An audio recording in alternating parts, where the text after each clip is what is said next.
That's his birth name too. That would be funny. All right, welcome. We are live for another week of Zweihander. We just wrapped up Night of Blood last week, and we're going right into There's Something About Marie from the main Gauche Early Access book. So, I'll get the players to Yeah, oh crap. go ahead and do a recap of what took place last week. We left off on a cliffhanger of sorts. We Your left. friendly neighborhood dunderhead can do it if you guys. Sure, yeah. You guys woke up the next morning after the events that you're going to recount for us to 7 wardens with arquebuses trained at all of you. So go ahead Yes. and jump in and go solo or do a collaborative approach, whatever you want to do for the recap. I'll start us, guys, if that works for you. I bet. So we showed up riding through the rain, trying to find a place out here, and I gotta say, orcs everywhere. I don't know who's supposed to be killing these things, but my God, they're doing a bad job. There's orcs littering this place. We've been doing, I guess it's your guys' job for the last 24 hours out here, and I gotta say, I'm exhausted. Uh, we came into through the rain to the middle of this little fort and had to come over the wall to get access to it, and the whole bloody building was full of orcs. It took us some time to figure out what they were doing and who was what, but we ended up having to kill them all, kill a demon. Things went they were a mess. And then we wake up and you guys are training guns on us. What the hell? Why aren't you guys taking care of all of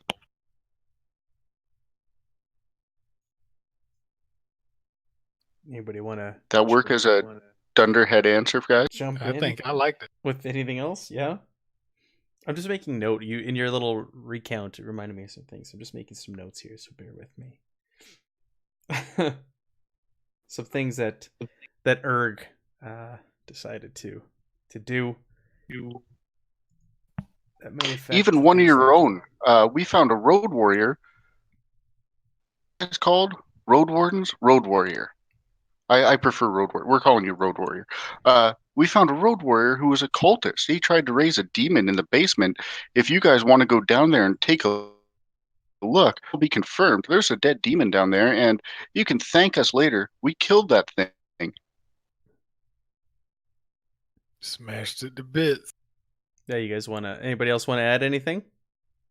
All right, governors, here's what happened.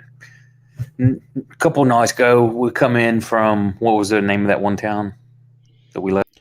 Vorberg? We left Vorberg. We ride through the night. It's raining, storming. We run in to get chased by some sort of beastmen, frightening stuff. We managed to get here. It's coming down like cats and dogs. We come in, things seem a little odd. One little bug-eyed guy is cleaning up blood off the counter, said there was bandits that had attacked the place. And things seem a little weird, but we're okay, whatever. And managed to go check the barn, and there's a body up there that they're saying that was one of their friends, and that was his blood. But things don't kind of add up. Well, one thing leads to another, and we find out they're running some cult down in their cellar. They're trying to summon some demon in all this. Little bug-eyed guys there. Big fat fella here. We had him tied up here. And we get done with all that business. We come up. We're not sure about this fat guy. So we tell him we're on the side of the bad guys here. And he's like, oh, it all worked out, right? And I'm like, yeah, lead down yourself to the cellar there and we'll show you. And he's all happy about it. And that's when we knew he's in on it. So we did him in too. And we just rested for the night. When you guys shown up, you've either got a traitor within your midst with the row warden, or he was already killed and somebody took all his gear. So here we are. Yeah, I blew up a guy's head with my staff and I hit somebody else with my staff and caved in their chest, and Barsh gutted it. Yep. And I one of the guys pointing a crossbow. So you better stop pointing that boy. They all are stone faced. There was plenty of you here. Oh. One of y'all go look downstairs, confirm what we're saying. The rest of y'all keep your little arrows on us. That's fine. But one of you go look. Speak for Uh, yourself. Go ahead. Rubio, I was going to say, Rubio speak up at this point and say, you should also know we've investigated the compound, or most of it. We found a dead body in the stables, partially eaten by the mutants. And there was a murder of the townsfolk, or the whatever they were, the residents here. They're in the basement, but some of the murders took place upstairs. You guys are currently upstairs right now. You're in the common room on the second floor where you're being surrounded. Oh no, I thought we were in the main room downstairs by the bar. You're retired in the common room. Oh, okay. So it's Rubio pointing there to where the blood was. Right.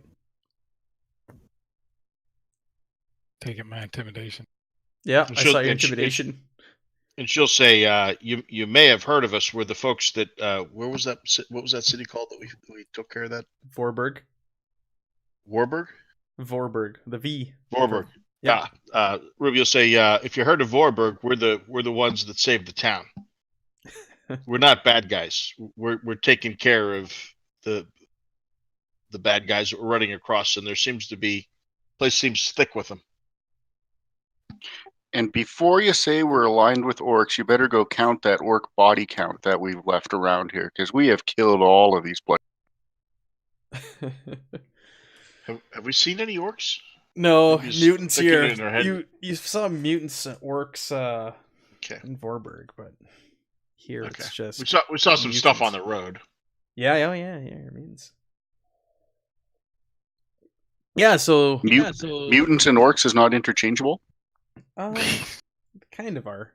Orcs is orcs. Oh, they are? Well, yeah, orcs. There are. Well, I don't know about in Zweihander. In Warhammer, there are separate. The orcs are a race. Yeah, they're racing this as well. In the last adventure, they were called both, the way it was written, and I think it was to somewhat like misdirect the players. So they were referred to in the quest as mutants and as orcs. Interesting. So yes, but they are two very different things. Whereas a mutant is like a corrupted humanoid, because there are races other than just humans in this, from dark evil things, and it is starting to take over their body. Those are typically mutants. Whereas orcs are, they're like an actual race that roams this world. Okay, so you guys give your little spiel, and the road wardens all have their weapons trained on you, and what appears to be the commanding officer steps forward and says, "We've already searched the building. We know what took place here, and that's why we're taking you in. Don't put up a fight unless you want to die." So you saying you've one of these cultists too, huh? Be taking some of you with us. Rubio said, "Whoa! Why would you take us in? We're the ones that stopped the cultists." "How can you prove it?" "Well, go down the basement and take a look." "We've been down there. We've seen the bodies and the blood." "Okay. Did you see the monster?" "What monster?" And he looks at you. The thing with the skull? "The mutant?" Yeah. We saw the mutant down there. All right, we killed that. We killed they were running a ritual down there. They summoned some type of demon. We killed that too. "How do we know you're not in league with them?" Because they wouldn't all be dead if we were in league with them, would they? "We're going to take you in for questioning." Question is here. Where would you want to take us? "We're going to take you down the river." Okay. Hey, if we're going to the next town, that's fine. We have an escort now, boys. She wants to scrutinize these guys. "Sure. All right. You want to scrutinize them?" Well, the last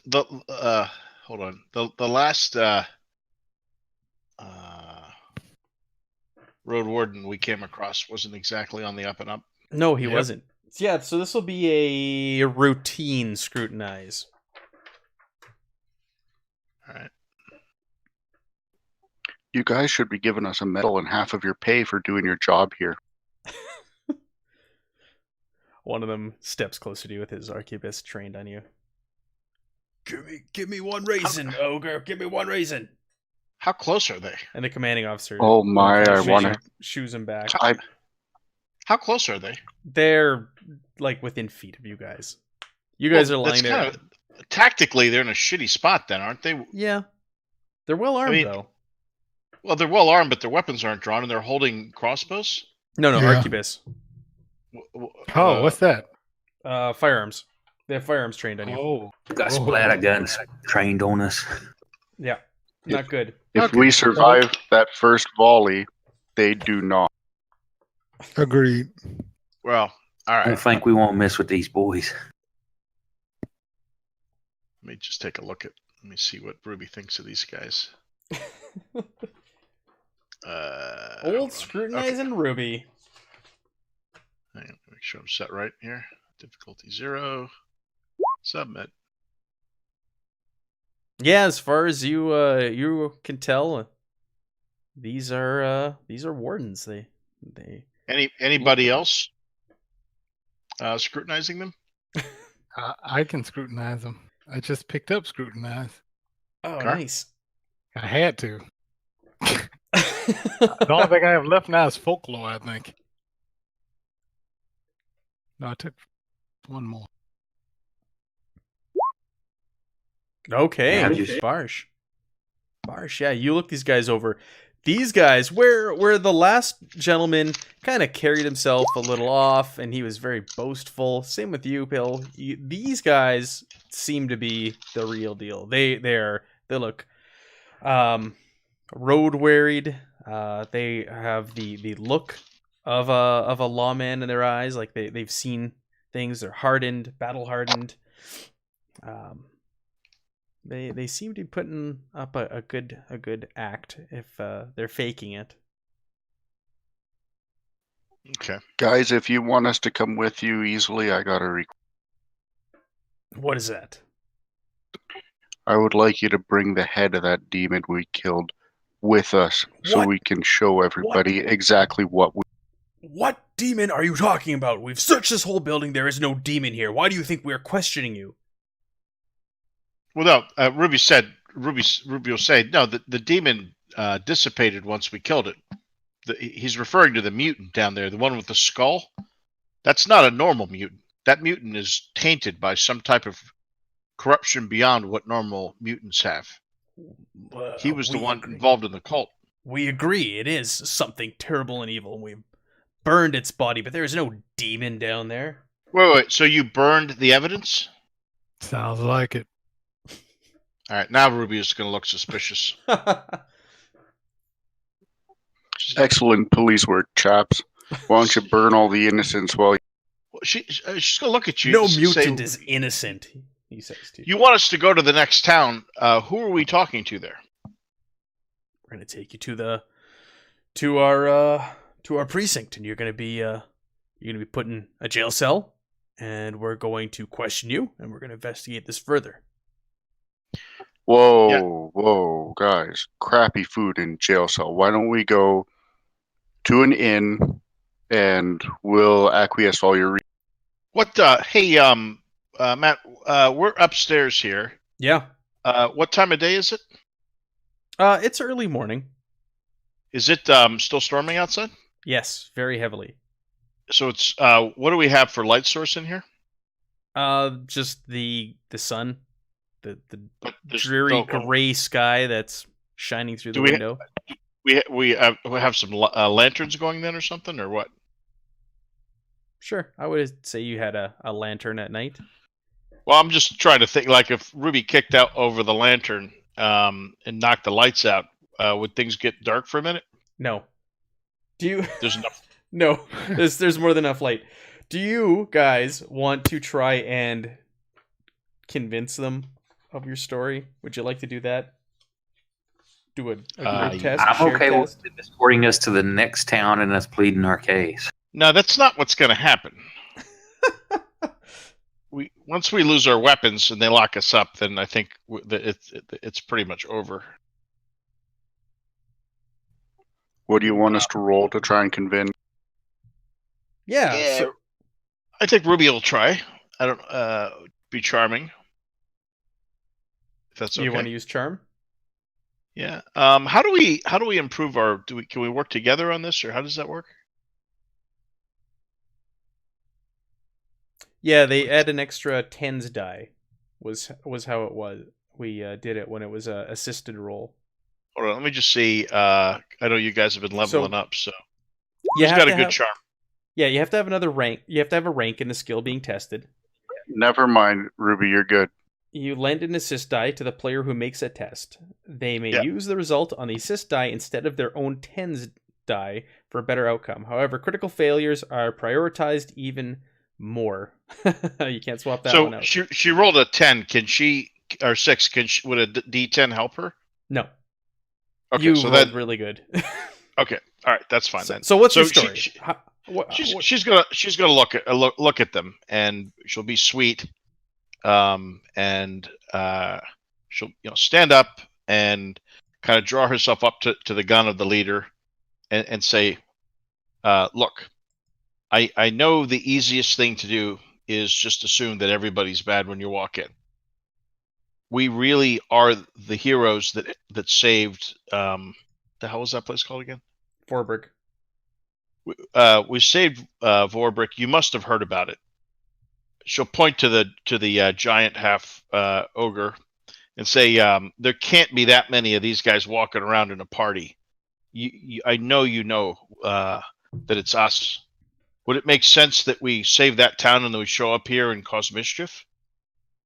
We stumbled onto a cult, and we tried to save everybody that was here. It was too late. All we could do was put down the bad guys. Please, just try and apply. Look at the facts, and let your heart tell you what you think is going on here. I know you'll come to the right decision. Okay, you see the commanding officer start to shake his head, and he's taking in the words as you say them, and especially after you point out, like, hey, like there's an ogre here, and you're a halfling, so you've got an ogre, halfling, and a dwarf, along with a very rotund human. So you guys are very distinct in appearance. So after you point that out, and you play up your escapades at Vorberg, because word has traveled of what you've done there. You see a look on his face. He lets down his guard, and he tells his other men, he's stand down. Fine. Yeah. You fit the bill for the heroes of Vorberg. And from the stories, I don't see you being cultists and demon summoners, he says, kind of like puzzled, looking at Erg. But listen, this place isn't safe. This place is evil. We found some sort of shrine down there. Like you said, there was some strange cultist. We had to do something with the body. That thing was pure evil. We couldn't let it remain here on this earth. Who knows? What if it came back from the dead? Who knows if it was spreading its taint to others and drawing them here? Why don't you accompany us down the river on our barge? We're heading down to the next town, and we'll get you out of here. This place is evil. You don't want to stay here. Okay. She says that's fine. We do have a little bit of work to do before we go. There's a number of good common folk that died here, and I'd see them buried properly. Any of you able to perform a service? I'm able to perform a stew. None of our party is religious, right? Nope. Yeah. Okay. I'll look to his men and I'll say, any of you clergy types?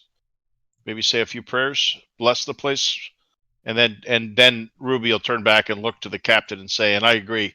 Before we leave, we should probably burn the place. There's some horses that we can save.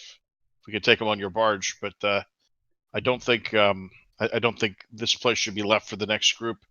That shrine will just corrupt anybody that comes in. I nudge him. We could sell those. We got to get into this other building before we go. Oh, that's right. There was a place we hadn't investigated, right? Yep. Did Rubio say? Have you been to the outbuilding? We searched all the buildings. There is a coach in there. Yeah, it's mine. No, there was 2 coaches. The sealed That was building mine, across too. from the stables. There was a coach. The other one is that one was that's Coach house. Yeah, the building you guys didn't go into was a coach house. He goes, yeah, we've searched all the buildings. There was a coach parked in there. Yeah, those are mine. Oh, both of them? Oh. Yeah, look at it. We got to carry this guy around. Look I at the size drive of him. the other. Point at the ogre. I'm like, well, I've got a lot of stuff to carry around. Look at him. Yeah, well, I suppose. Yeah. And he kind of, they agree with your statement. Ruby says, "Have your men eaten?" No, we haven't. We've been up and down the river for days. This damn storm, it's been keeping us busy. This ongoing darkness that we're experiencing, the gray clouds, it's driving all kinds of strange and weird creatures out of the forests. Let's make some lunch. Let's trade some stories. Let's burn this place down as a group and get. All right, well, Ruby says, "I'm gonna. You guys can make lunch. I'm gonna work on getting the bodies buried that are, and she'll start to try and. I don't know how she's gonna do it, but she'll try and get the humans up out of the cellar and out to the soft ground and bury them." You and you're burying the. Yeah, burying Erg's food. Yeah, remember, Sorry, he eats things. He eats people. well, he can eat the bad guys if he wants. The mutants? Thanks. That'll be 5 corrupt. You want corruption. Who are you fooling? She's not gonna let Erg eat the town folk. At least not in front of the lawmen. No, that's probably a good idea. Yeah, so you gather the bodies, you bury them. There's food in the kitchen that you guys can prepare that's not drugged. And so there's room. The barge is not huge. You can maybe get 2 horses on there. And the rest would have to remain behind because there was, from what I remember, there was 4 in the stables and you have 1.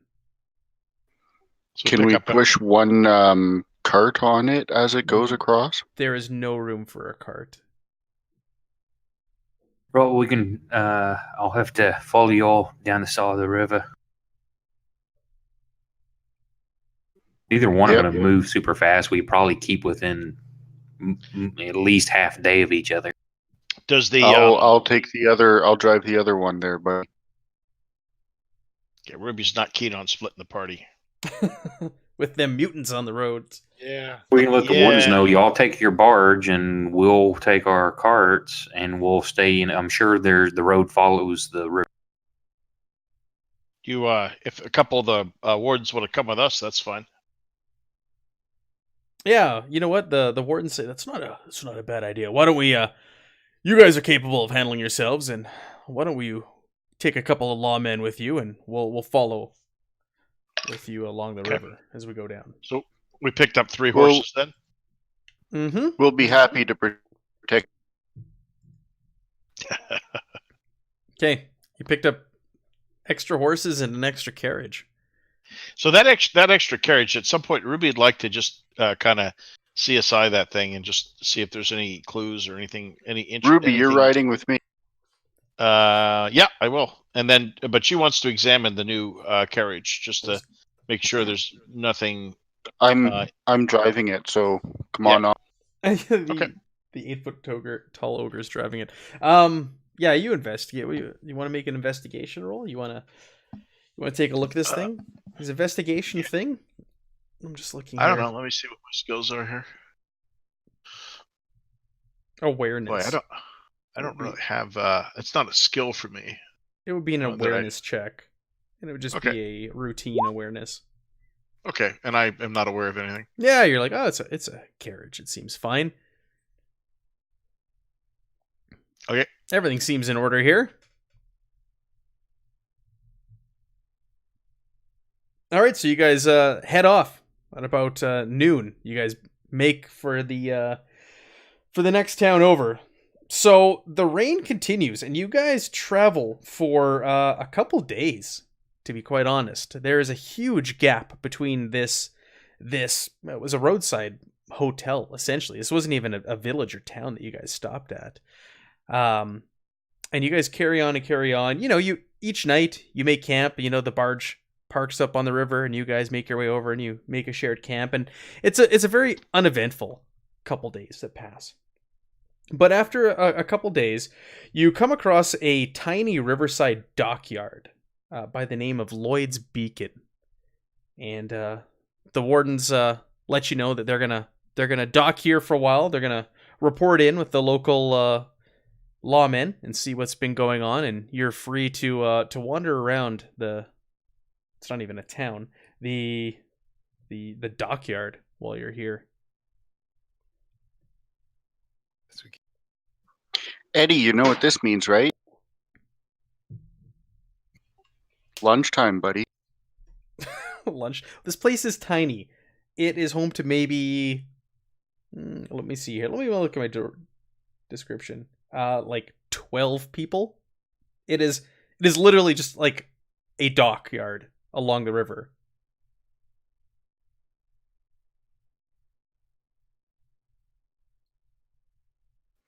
I'm assuming that means no bar there, Matt. No bar. There are a couple of other barges that are parked in the docks. There's like goods stacked up, like barrels and crates stacked up nearby. There's horses and carriages that are there offloading their goods to be packed on barges. But there's really no like establishments per se here. Looks like we're sleeping in our newly acquired caravan. What size is this coach that we got from the other one? Is it much bigger than the one I've got? Yeah, it is. Yeah, So it's an upgrade. It is a big upgrade for you. It's like a passenger coach. So essentially, what you guys were riding in or beside when you did that first adventure, that the groom and the bride and all that were in. It's like a 4-seater carriage, completely enclosed, like a stagecoach kind of thing. Nice, but like medieval style. I don't know what it's called. I can look at the items list afterwards for it. But those things are damn expensive, and you guys have one. I mean, our next upgrade is a tank, right? Ship. Yeah, a tank. That's what we. So you guys just kind of like wandering around, checking things out, while you wait for the wardens to just kind of check in with the local lawmen to see word of anything. Or what would you want to do here? Your little layover in Lloyd's Beacon. and not much to do. No, there isn't much to do. So you guys are walking amongst the barrels and crates and goods along the docks here, just kind of like doing a little investigating, seeing what's making its way through here. When all of a sudden you hear like angry shouts nearby, and suddenly some crates are knocked over. You see this wiry youth dart towards you. He goes and darts in between and behind some crates, and he proceeds towards you. And as he does, he goes, "Help me! They must not catch me. I have to find a place to hide. Please help me." What'd you do, lad? The street urchin. Right up. There's no time to explain. He's pale as a ghost, and he's grasping his left side. You can see there is blood, fresh blood, on his jerkin. I stand. You broke up there, Erg. I didn't hear you. If anything, I'm good. I'm going to stand in front. Stand in front of This him. will be trouble. Okay, please. There's the Reeves. They're after me. Do something. They can't find me. Do we know what the Reeves are? Reeves are like local, like law. They're like hired law. Okay. Law. All right. Well, They're not what's really around, official. what's around us right now? You've got crates and barrels. You're next to the docks, so there's some barges parked nearby. Okay. Is there one that the kid could hop on? Yeah, you could help lead him to one of the barge, like the barge that you guys are traveling with. All of the wardens have left it, so it's currently empty right now, other than their goods. All right. Their goods, huh? Okay. Well, we'll let the thief on with the warden's goods. The warden's goods. Rubio, grab him by the collar and just start hustling him over there. Okay. If he talks, she'll just shush him and then get him under some blankets. Go ahead, everybody. Make me just a routine, actually an easy awareness check. How about that? Easy.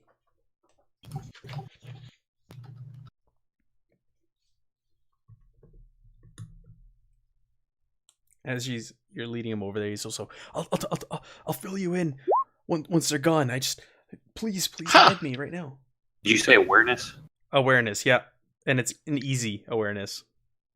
Yeah, well, Ruby doesn't see it. Edmund does. Erg barely does. Oh, Erg, you didn't give yourself the right bonus. You guys notice he's trailing blood, so you're leading him towards the barge, and he's leaving a trail of blood behind him. All right, that's not going to work then, because they'll be following the blood trail. If someone points that out to Ruby, she'll come to that conclusion. What got you there, lad? But please, I'll explain later. They're on their way here, and he points, and you see this group of Reeves walking amongst people. Barsh, cut my hand. Going through the crowd. They're like roughing people up as they're going by. You can see them pointing and kind of shouting, and they're definitely looking for this guy. So Ruby's gonna just take him into the water. He'll say, there are docks there, right? Yep. Yeah. Oh yeah. All right. She's just gonna grab him by the scruff of the neck, whisper in his ear, "I'm gonna throw you in the water. Go under the dock. You'll be able to breathe there. They won't see you." And then she's just gonna throw him in. Okay. Yeah. He goes along with I'm gonna ask Barsh to cut my hand, and I'm gonna go to the end of the trail. Ha! Perfect. Nice. I think Barsh just stepped away. He said to get another PC, so I don't know if he's here or not. But that's totally something he would do if he were here. Hopefully, he leaves some. Your mic is cutting out really bad tonight, Erg. I don't know if you're noticing it as well.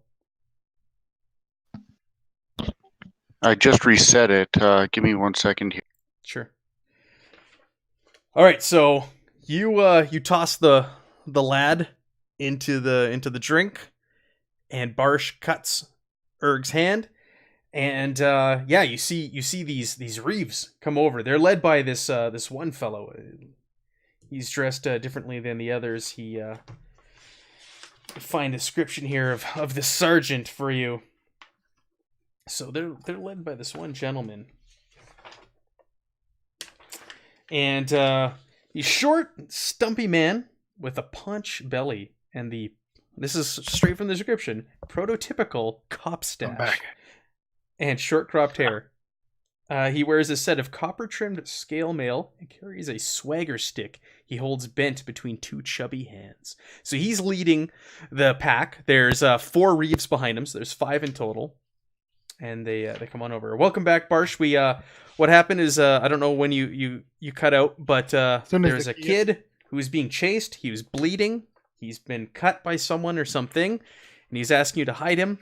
And Ruby, thinking quick, pushed him into the water, and he's hiding underneath the docks. And Erg asked you to cut his hand with your blade, so it appears that he was the one bleeding because the boy was leaving a trail of blood behind him.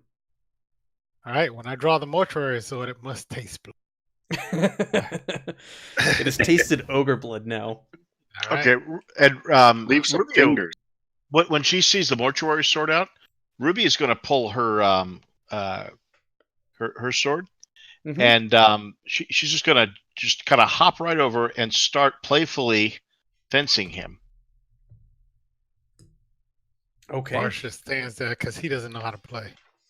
Okay, well that's all right. Well, she's okay with that, but she's not gonna be going after you. But it'll look like you got the two of them. She's trying to make it look like the two of them are just practicing. Think this is a bad idea. Oh, really? Why? Oh, wait, that's what he said when the kid ran up because he's just a little urchin. Oh yeah. Oh yeah, because you mean like it's a bad idea to help the kid? Yeah. Yeah, you might be right, but Ruby says, I'm a sucker for the underdog. So Like as he strolls up, he looks very very upset. He's quite agitated, and he's ordering his men. Oh, go over here. Hey, if we ask these ones here, get over here. Let's ask those four over there. As he's walking up, why don't you guys go ahead? You guys notice a stiletto at his side, and go ahead. You guys can make a routine folklore test upon seeing that.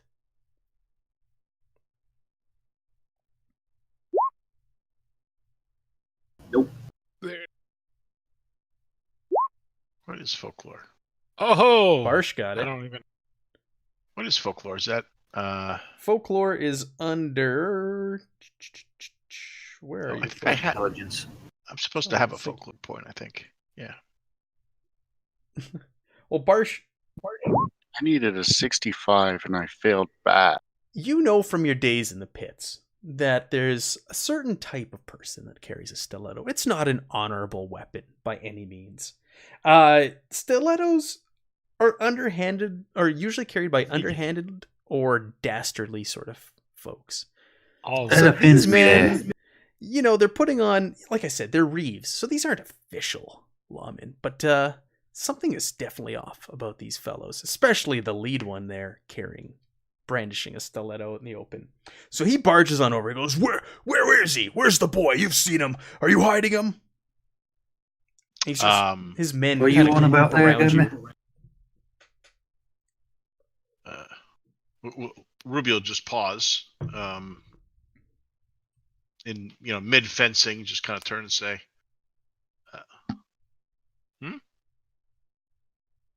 Where's the boy? Those people over there said they saw him run over here, and he talked to the group of you. Where is he? You better not be hiding him. Yeah, some boy come running off went that way, and I'm pointing like complete opposite, like away from us, not where he was at, but just completely like he ran that way. Hey, you got a You got a what, sorry? bandage? Ruby will Cut my say, hand. Ruby will say, quit your fussing, learn how to sword fight better, and she'll swish her sword. That's a scratch, not a cut. Yeah.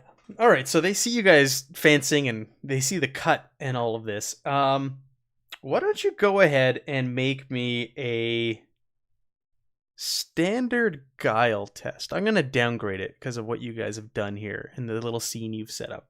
Do a standard guile. Okay, hang on. Anyone want to help Ruby with that? I'm not trained in guile, so does that matter? I am. Yeah, you have to be but trained in I it. rolled terribly. But Okay, Ruby got it. Ruby nailed it. So what did you say to convince them? Because you've successfully convinced them to continue on.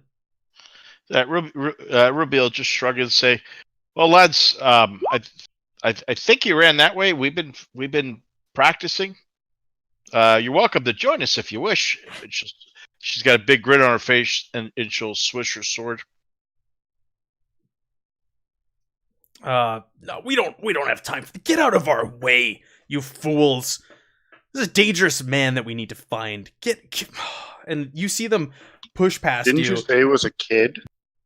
Yeah, it's a kid. It's a young man. We got a dangerous Just being a dick. man that we're after. Hey, 'Cause he's you pushing guys watch past, I'm out for trying to that trip him. murderous toddler I saw earlier. How many are there? There's 5 in total, including the sergeant. So yeah, they push their way. They kind of shove you. You, Edmund, you said you kind of like hold your foot out. As they... Yeah, on that, it just sounded like I'm trying to get out of his way, being the bumbling fat dude. Want to play that up? But I'm Yeah. trying to trip. Try and trip. What would that be? You know, it's a good question.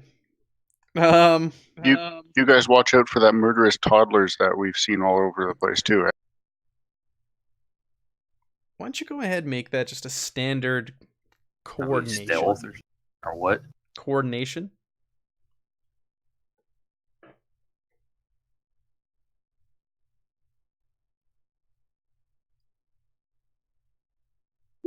I critically fail. I tripped myself. Yeah, so you push I your fall foot out on him. as he's like pushing you aside, and yeah, you are like entangled. The two of you fall to the ground together, like, and you're on top of him, crushing him, and he's I'm gonna just- totally, if I'm falling that way, try to like force my weight down if he's under me. Oh yeah, he's under you. So you're just bearing all your weight on him. Ruby's gonna look to the Totally sergeant. play it up with like the oh god, oh, like the hysterics of it. Do you He's see, attacking me. do you see what I'm working with here? Do you see? How are you guys ever going to learn to fight if you She'll be exasperated. Yeah, yeah. So the Reeve is just like, oh, get off of me, you fool, you fat fool!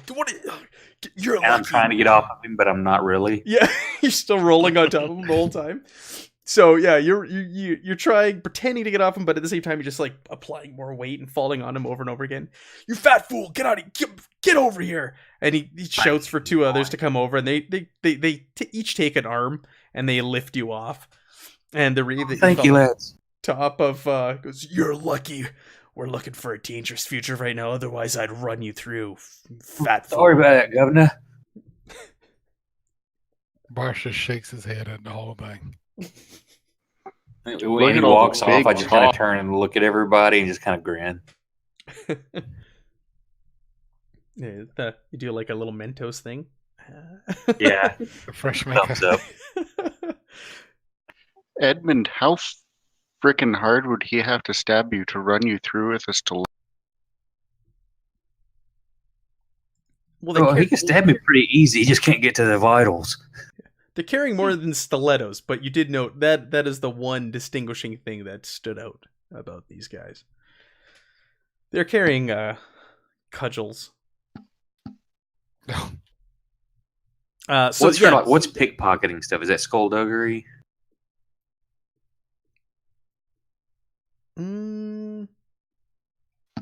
Yes. I'm Yeah. gonna have to train You in want to that. try and pick. I don't have. It's got to be trained to use it all, and I'm not trained. I just Yeah, want to don't- look where I can start moving towards. Okay. So they push their way past and they head to the next closest barge. And the owner of the barge is standing there and he's like, you can see his hands up and you can hear them shouting at him. And eventually they shove him out of the way and they make their way into the barge and they start like ransacking and opening crates and barrels and knocking things over. And they're making the rounds. So you successfully got them off of the trail of this young man that you had hide underneath the docks. Okay, hey, were the kids hiding? How far away is the warden's barge? The warden's barge is it's like 2 docks over, we'll say. So it's not close to the boy? No, it's not close to the boy. I'm going to get their attention. Hey, Reeves, I think he may have gone over that barge over there. May go ransack. The one with the warden's barge? Yeah, and then if I see him heading that way, I'm going to go try to find the wardens real quick and say, hey, some guys are jacking with your barge. Yes. Yeah. So they go off that direction. And yeah, you gather the wardens. You find the commanding officer. Is what's going on? What? Yeah, I think there's some local Reeves that aren't quite up to their jurisdiction are doing quite fair work, and they're over there ransacking your bar. What? Men, come on, let's go. And you see them all like start hustling back towards their barge and make their way over there as the Reeves are on board, going through it and ransacking things. And an argument breaks out. And you are watching and you see the Reeves put their hands up, and they are apprehended by the wardens. That was a masterpiece. Very nice. Yes. Thanks, boys. In character, Barsh thinks it was foolish, though. Barsh thinks we should have killed them. Yeah, coming at us with the stiletto, but he's more concerned about what trouble this youth is going to bring. Yeah. So, speaking of this youth, this kid, you want to go back to him now under the docks? Yeah, Ruby will walk over and say, "Come on up, kid." Yeah. So you call out to him, and he doesn't appear from under the docks.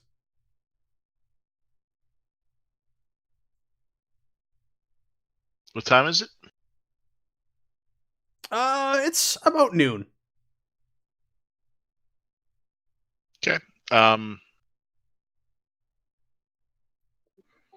Kid drowned. Let's go get lunch. no. So Let's go get a hoagie. Ruby will say, well, I can hop. Do we need swimming skills or anything to get in the water? This is shallow. Like you're coming right off the shore. Like the dock, it's not gonna be too deep down there. It's shallow, so only like chin height on you. Oh yeah, you're a halfling. Yeah. Well, that's okay. She can get it down there, move around more easily. But is there a lot of land that he could have come back up on? Not really. No. Okay. She'll go ahead and toss her gear down, and she'll just take out her she'll have her knives handy, and she'll slip into the water. Take a look around. Mm-hmm. She'll actually walk down to the edge of the dock at the very end.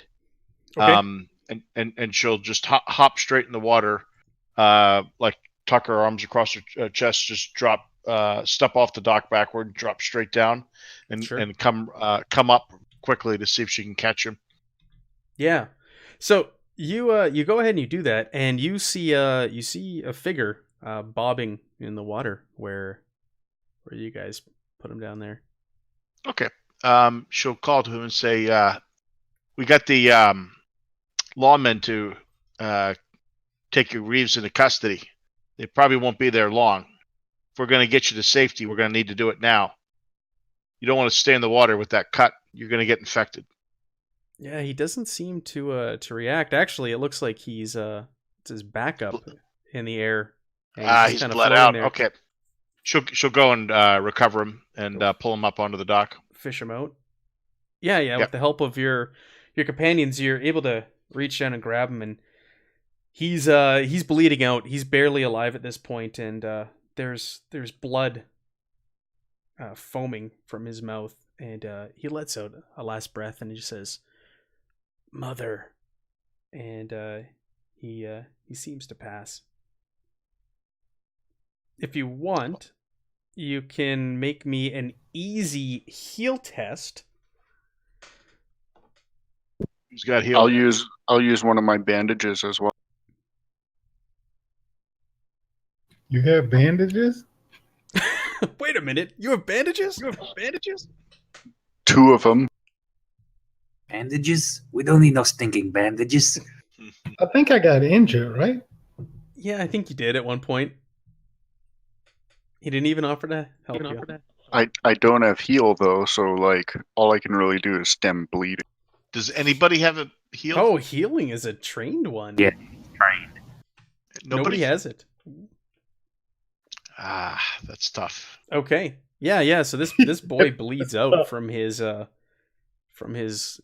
and Well, hold on. I mean, there's no downside to trying. Ruby will try an untrained heal. oh yeah, you can try it. You just have to flip the result to a fail if that's the option. You can all attempt it. Yeah, so we'll all attempt it and see. I mean, brute force it, right? It's an easy one. It's a plus 20. Yeah. Okay. Forcing a heal. All right. Here we go. Oh. I saved his life just barely. Oh, you did. Yeah, because Oh, if you flip it, it's still a success. Oh yeah. So Eric, you lean down to your bandages and you go to dress his wound, and you're not like trained in dressing wounds, and and the such.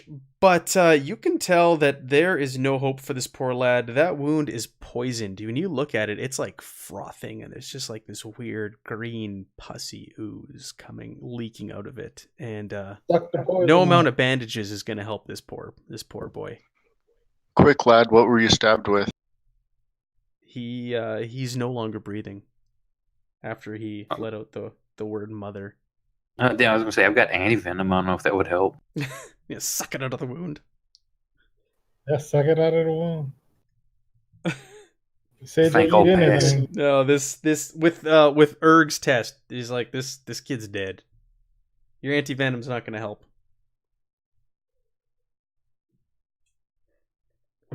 But the boy is clutching a scroll case tightly in his hands. Hey, my Quicksilver or Royal Water isn't going to help him. Nope. This kid is deader than dead. He needs a necromancer. Yeah. Hmm. Essentially, he needs a clergyman. He's in Yeah. a bad way here, guys. Call him Morty. I'd say let's eat him, but that wound looks like it was.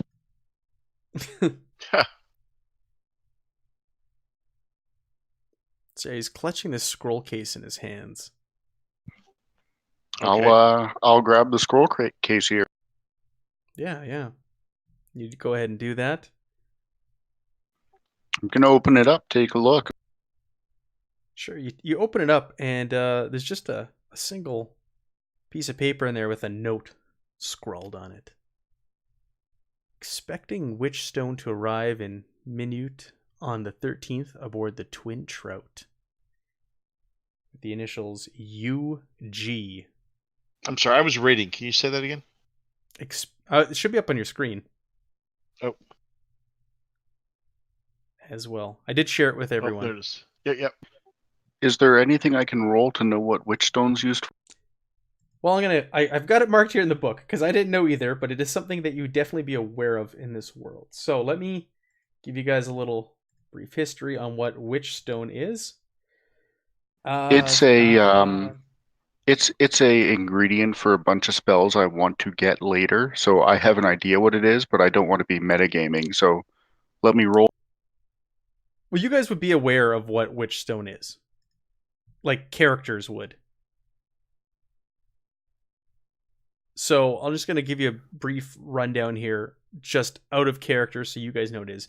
Said to have fallen from the Vault of Night during a chaotic cataclysm, these strange embers of green glass are all that remain of a dead star that once passed over the material realm. Following the cataclysm, shards of the dead star plunged to Earth. Vast meteoric craters of the largest of the rock caches, bringing with them strange transmutive phenomena. The land around where witchstones lay half buried are unnaturally changed, surrounded by contaminated flora and fauna, including mutated creatures, large and small. These cavities are shrouded in strange emanations of thick, iridescent mist, and this mist is nigh impenetrable, and inflicts sickness and pain on those who dare enter it. Only the brave or already damned would dare penetrate the green-colored mist to recover Witchstone. Princely sums have been offered for the smallest of shards, hundreds of coins passing hands between those who seek to use it for arcane purposes and the worthy adventurers who dare press beyond the mist to recover them. Guys, you want to buy a castle? We need that witch. So in Warhammer terms, this is Warpstone. Yes. Yeah, that's what it sounds like, right? It is the Zweihander equivalent of Warpstone. Witchstone. So there should be Skaven close by. Yep, in the tunnels. So They you have a call note something else in this game. that there is What day is some it? Witchstone arriving on the 13th. It is currently the 11th. Okay. All right. Well, I think we're going to have to fund a harbor master. So Ruby will go ahead and push the kid's body back in the water. So long, lad. She'll search him before she does. Is there anything else on him? There is nothing else on his persons. Okay. And who is mother? That is the other question, I guess. But well, before she does that, she'll look. I don't know why she's bothering. Anybody object to me just giving him back to the sea? I mean, I'm bloody hungry. We can't get lunch here. Splash. You just tossed them. Yeah. I don't want to eat a poisoned child. Yeah, we don't really want. You have some standards for people you eat. Okay. So you ask around. You ask your warden friends where Minute is, and it is the nearest town. It is about a day's travel from what they tell you, and they say it's best to travel there via the river, as the roads will take 2 to 3 days travel, whereas if you take the river, it's the most direct and you can get there within a day. And with it being the 11th, and this Witchstone arriving on the 13th, you guys decide we need to either hire a barge or ask our friends maybe if we can continue on with them. They got room for 2 carts on there. Yeah, we need to find a barge where we put carts on. Yeah, that's the problem. And we got how many horses are pulling the cart again? 1, 2. Mine had 1, and then there were another, what, 4 or 6? 4. You guys have 5 horses and 2 carts. One of the carts is really big. We either need to find a place here to stash them for a few days and come back and get them, or find a barge that's large enough to put everything. Ed, let's sell your cart and one of the horses and get the other 4 on the horses on the barge. Why and would we get want this to sell carts? I'm That's just just hard to thinking for come by. space. I'd rather just Fair stash it enough. here for a couple of days and then come back and get it. What do you think, Matt? How big are the barges? And not big enough for what you want to carry. Can On we the find river. a place that we can basically stash these here, for rent, or if there's some place like, hey, you can be out back behind, but pay a few Yes. shilling or something to. Yeah, you guys approach the dock master and you ask him if you could leave goods here, because there are people who drop things off all the time, right? As they wait for the barges to arrive, so goods are left here and watched. So yeah, he offers to watch your horses and carriage for the next few days, for the high cost of 5 silver. Whoa. I got this. I'll give him the silver. Well, A silver dart.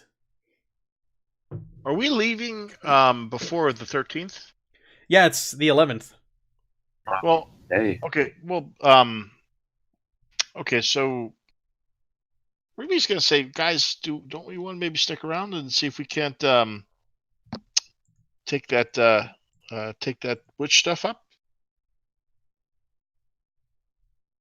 that's where we're going. You want to go there? It's arriving on the 13th. You want to get there before it arrives. Is it? It's in a different city. Yes. Yeah, that's where we're Minute. going.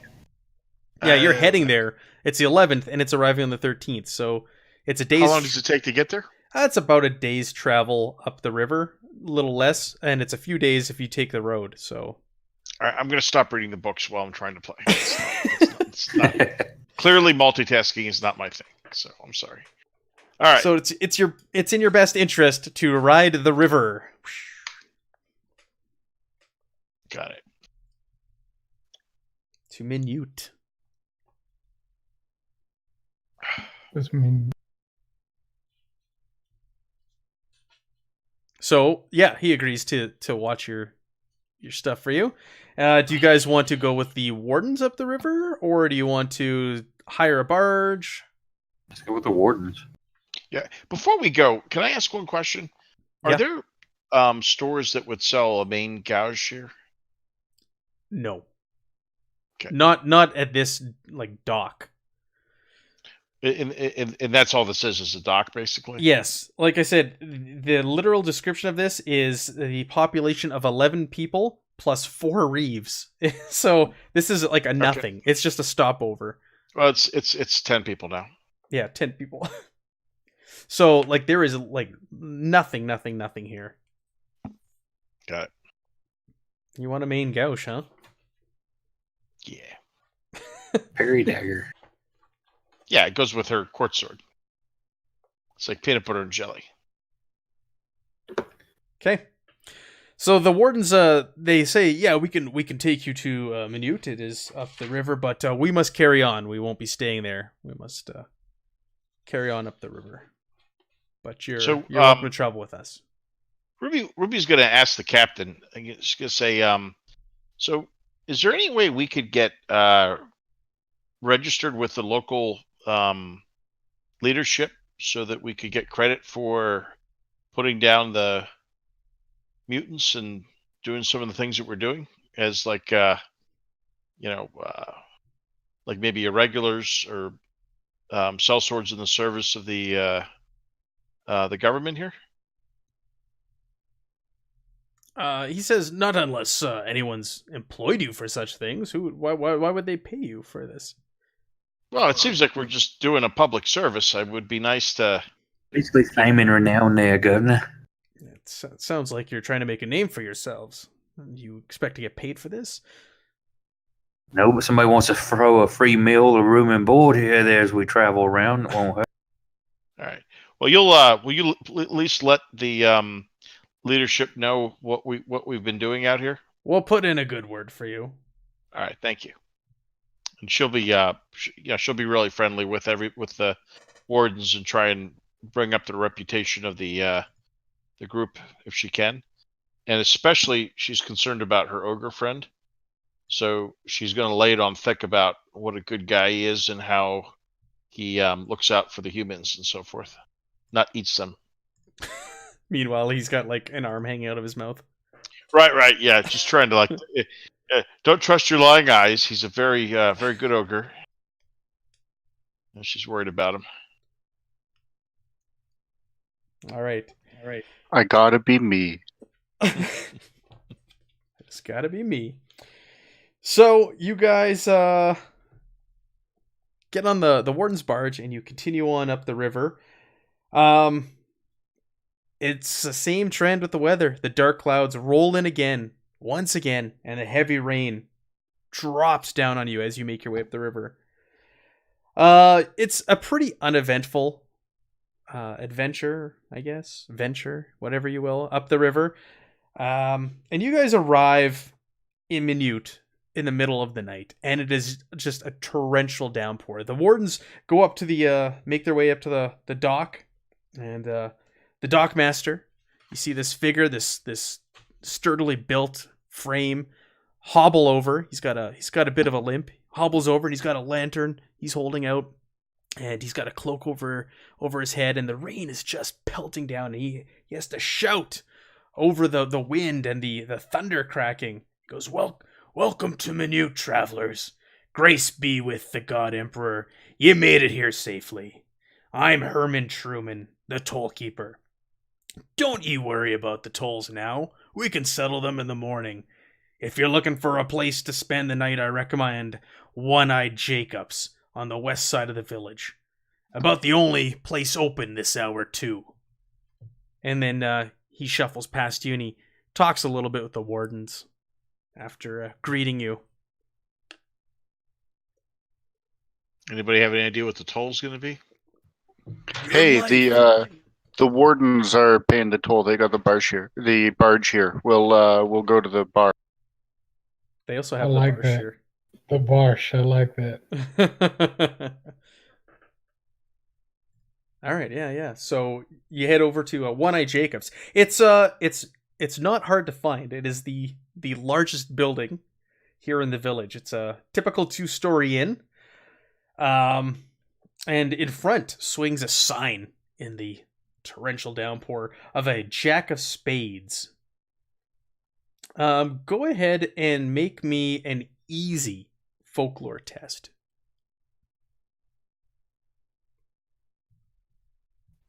Standard. Easy. Even better than standard. Everyone? Everyone. Ooh. I don't know shit. Ruby's good. Oh! Wow, crit success. Well, I don't know if this is going to really help your critical success in this, but... So, I'm trying to find it. folklore? It was what, under intelligence? Is that our first ever one? I think it might be. I think so. It's under intelligence, Barsh. Oh, okay. Got it.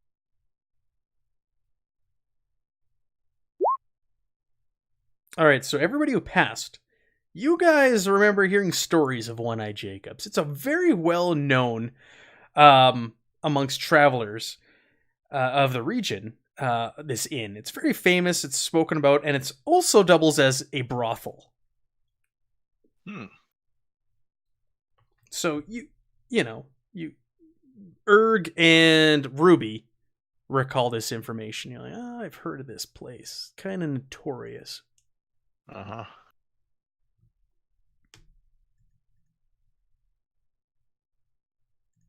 So you're standing there at the door, and the rain is pelting down on you. The thunder's cracking. What do you want to do?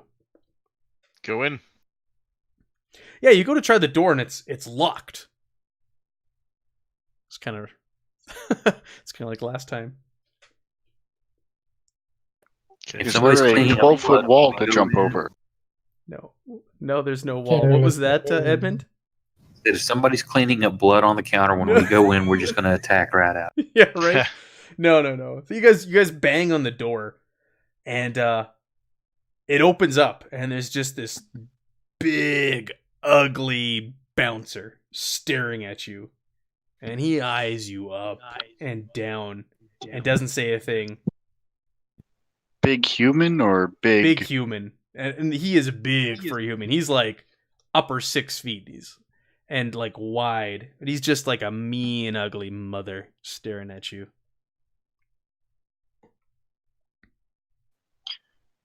And he's just looking Hey, you all hey, up short and stuff, down. we're coming. You say, "Hey, short stuff, we're coming in." Yep. He lets out a grunt, and he eventually steps aside for you. So once inside, he shuts the door behind you, and he sits down in a seat next to the door after locking it down. And he's just staring at all of you. He's just got this just hatred in his eyes. Okay. Don't work on me. What's that? It won't work on me. No, it won't, Barsh. You'll go toe to toe with this I'm guy. uglier. He's uglier. Barsh is ugly. Hey, Ruby, how much do you think it is for a night with Cutie over there? Ruby will look and say, "Why don't you ask her?" Ask her. I start laughing obnoxiously. So you guys are kind of talking amongst yourselves, and then two brightly painted ladies of the night make their way over to you. Like, oh, hello, I'm Julian, and this is my friend Vivian. And they offer to help you out of your wet overcoats and take you over to a vacant table for. All right. While they're doing that, Ruby is going to go over to the two of them. And does she know where their silver bags are? That they've just been filled. Their silver bags? Yeah, they're coin pouches. Why do you think they've just been filled? Well, because we looted that treasure box at the prior place. Oh, like I thought you were asking about the prostitutes. I'm like, how do you know No. they just got silver? And I'm talking about our guys. Right. So what do you want to do with them? I'm sorry? Well, does the dwarf look like he's about to run off with into a crowd of prostitutes? I don't know. Barsh, do you? It wasn't Barsh. He wasn't gonna No. run in. Okay, so Ruby's just concerned. She doesn't want to see these men robbed blind. She doesn't So want your well-earned coin to disappear, right? so she walks up. She walks up and she just puts her hands on the coin pouches, and she says, "I just want to make sure that of all the things the girls are going to get their hands on, these bags stay safe." And she pulls them off, and just kind of collects everyone's money, and tucks it deep into her leather jerkin. Okay. All right. Yeah, She looks you over do at the that. dwarf and she says, "You going to have any fun tonight?"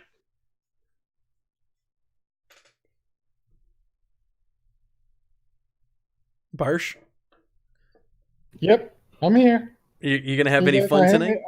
me? Ruby I looks got to you and push. I says, got push to talk on. Oh, so gotcha. Ruby looks over at you and says, "You going to have fun tonight too?" No. Okay, you can Did you keep see your any dwarven women?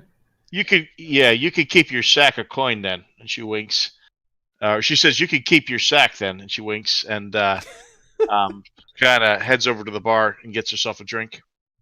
Yeah. So the ladies of the night are showing you to a table, and Ruby kind of breaks off. So it's a very busy place right now. There's tables of what appear to be merchants drowning their sorrows in ale and enjoying the company of young ladies who are sitting there next to them or on their laps, laughing away and stroking their egos.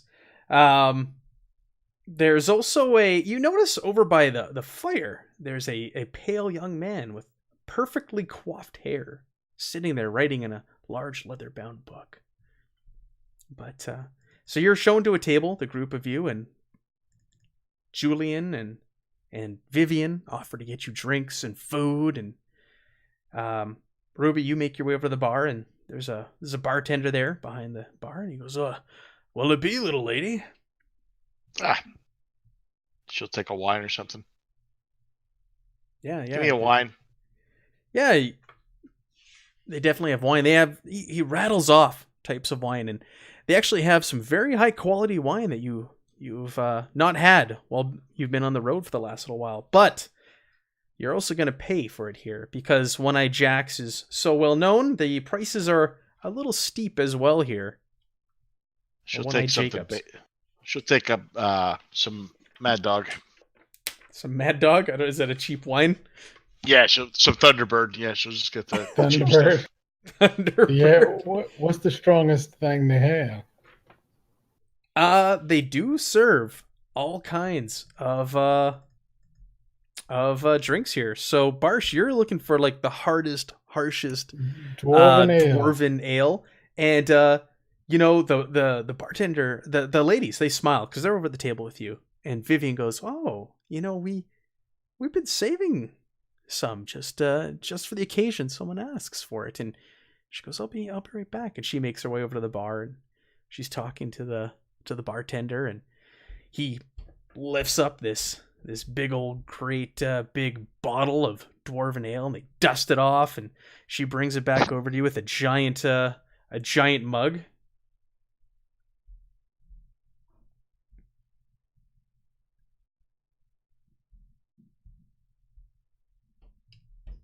And you're quite shocked, Barsh. You haven't seen good dwarven ale in ages, especially in a human settlement.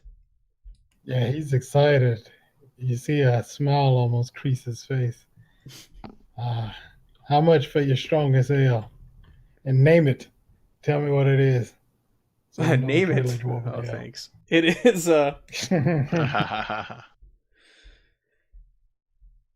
it is known as the Wretched, and it is steep. You're looking at 15 pennies for this.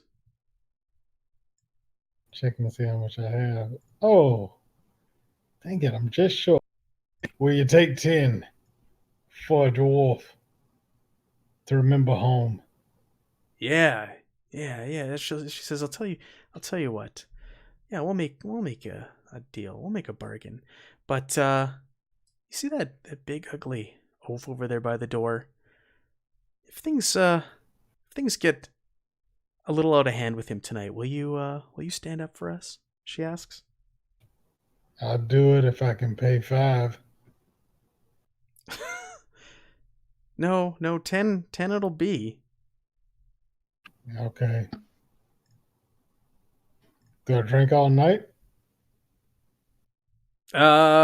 You can nurse it. It's just like one big bottle.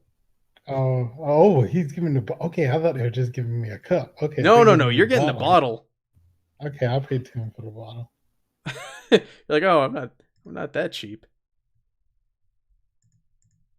Okay, so you get your fine dwarven ale, and you take a swig of it, and this is high quality dwarven ale. Like as soon as it hits your mouth, you're starting to feel a little bit, and you drink all the time. Like you're used to this human swill, and this is getting the job done, good and fast. Nice.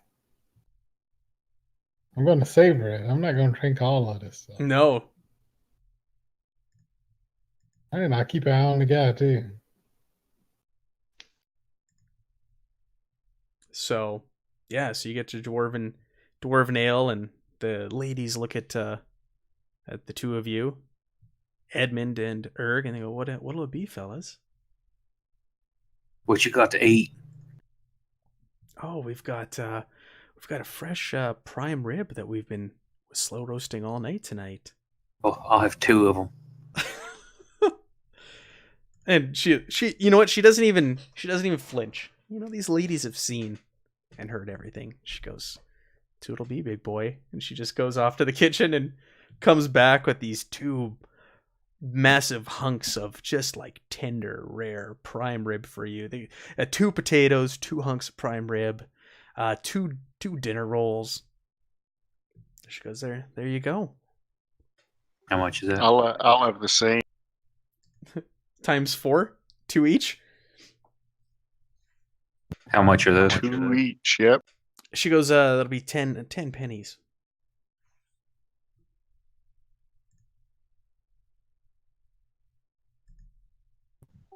I toss her a silver and say, "Bring an extra potato." A silver? Wow. That's 12 pennies. I know.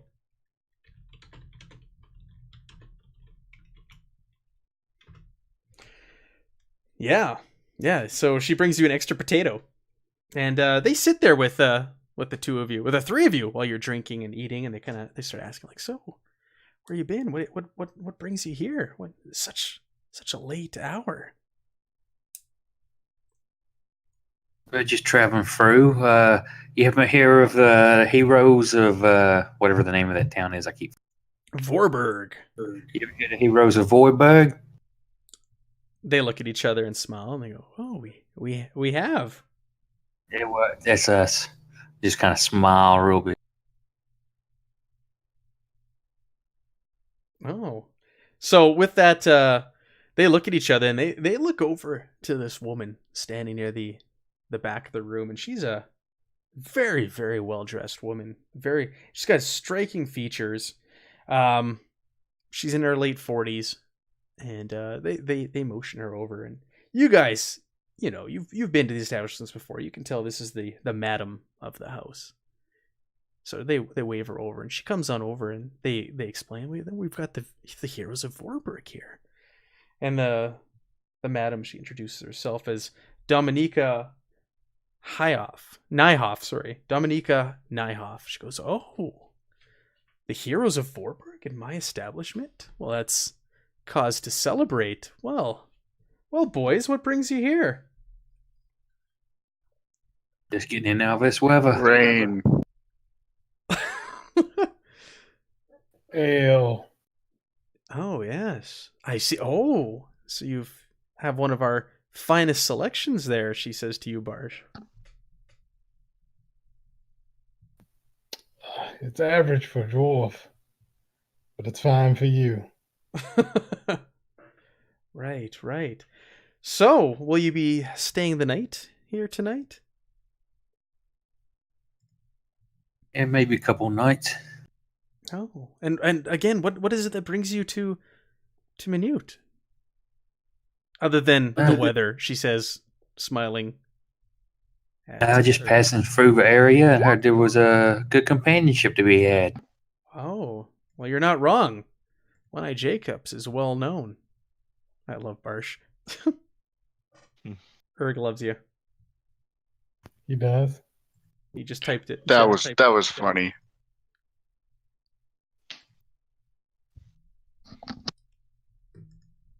The booze comment was funny. Yeah, that's fine.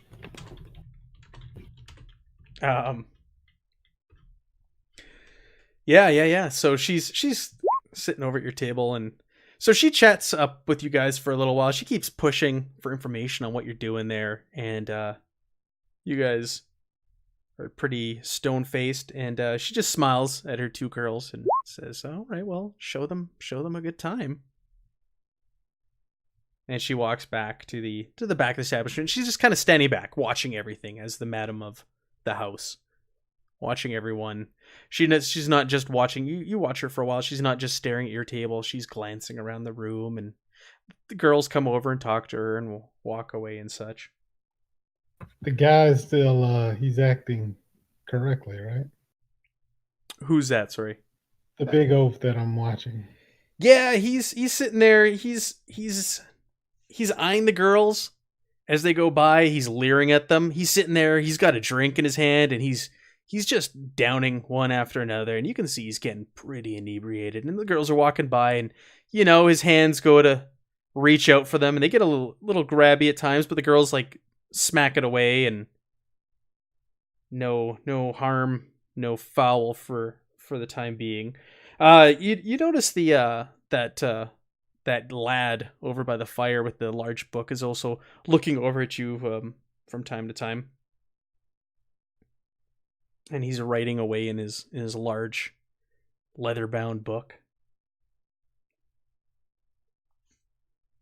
But other than that, everybody's just kind of enjoying themselves and having a good time this evening. So you guys sit there and you eat your food, you have some drinks, you're in there for, I'd say, about an hour's time. Just kind of taking in being out of the cold, wet rain for once in the last few days. And Barsh, you're watching that bouncer, and he's sitting there and he's getting more and more intoxicated by the minute.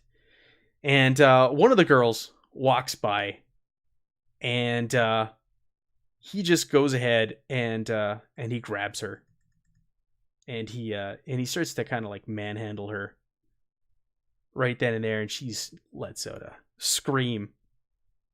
"Get off me, you oaf!" I jump up and I walk over there, and I'm walking, and it's the tough man walk, so he cracks his neck on each side as he walks up. Right. And says, "These are small, weak women. Don't touch them." So what I'm gonna do is let's do your initiative. Let's figure out go ahead and roll your initiative, and I'm gonna see if you're gonna go first here. Okay. I grease up my fingers. I know what that does. It's a D10, right? It should be a button on your character sheet from what I remember, and it takes in all of the modifiers and everything. For what? Initiative. And this. No, we just go by the number. It's a D10 plus Yeah, initiative. Oh yeah, D10. Let me. I Five, should have a it's button. 5 for me. Is it just so? Okay, roll a D10 and add 5. I'm sure there's a button on one of these pages though.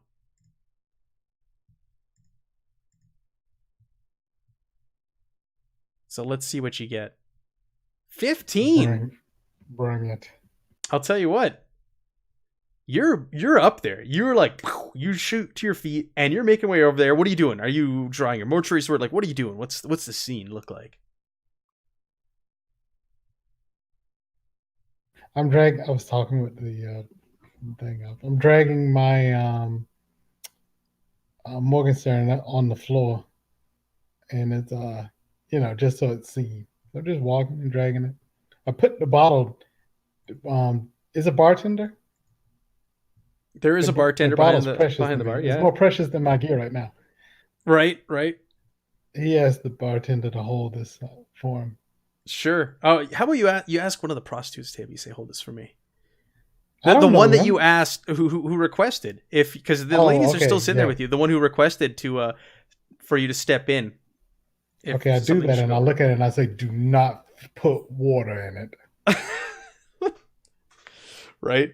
You stand up and you crack your neck and start making your way over, and you're quite fast. You're speedy for a little stout dwarf. Yeah. And you're making way over there. Are you saying anything as you're walking over? Nope, just dragging it. It's Sure. making a lot of noise. It's being drugged. So, he's So on his way. He's coming. yeah, so he goes and he grabs this girl, and he's just kind of manhandling her, and she's screaming like, "Let go, let go!" And you're just as you're about to get right up to him to step in, she leans back with her fist and punches him square in the face, and he drops to the ground with a thud, and everyone in the place stares in a stunned silence as she looks standing over him with a balled up fist, and he's lying unconscious at her feet. And her face lights up as she looks up towards the stairwell, and she exclaims joyously, joyously, not joylessly, joyously, "It worked! It really worked, Marie!" And with that, you guys turn around to the staircase, and ascending the brothel staircase, you see a beautiful Ardain woman descending down, completely cloaked, save for the faintest hint of a red corset peeking out from beneath her collar. And this is who the prostitute's calling out to. "It worked, Marie!" Her large brown eyes look to the prostitute, and her lips curl into a slow smile. The madam ushers the prostitute who knocked the bouncer out to the back room, putting a finger to her lips as she's excitedly squealing that she knocked this guy out.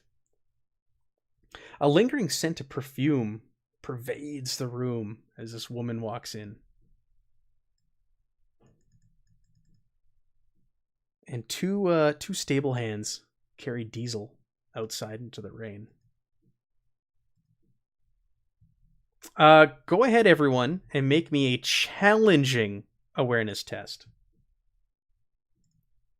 I was going to ask the prostitute, did she want me to do his hands in since he touched her? He's been ushered out, and she's been carried away to the back room.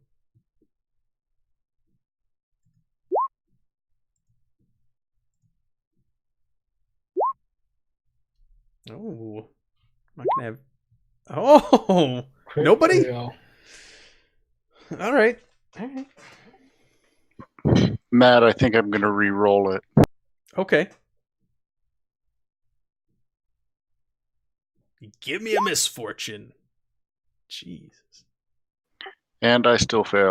Okay, so what you guys do see, even with the failed test, is you see upon the entrance of the Ardain woman that well coiffed man over by the fireplace with the book. He suddenly gets visibly upset and spills the contents of his inkwell across his table in his journal. And he tears the smeared page out and flings it towards the hearth, and then quickly makes his way upstairs and leaves the scene. Does he leave any of the stuff he was writing behind? Just that bundled up piece of paper that he threw at the hearth. Is it in the fire?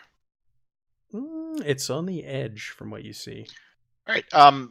So Ruby will try and scoot over there stealthily and see if she can just kind of nonchalantly pick it up without making a big deal about it. Yeah, sure.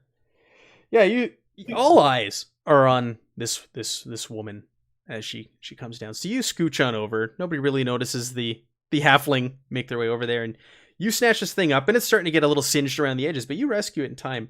And there's on the page is a drawing, a picture of a woman's face that has now been smeared with the ink that was knocked over it.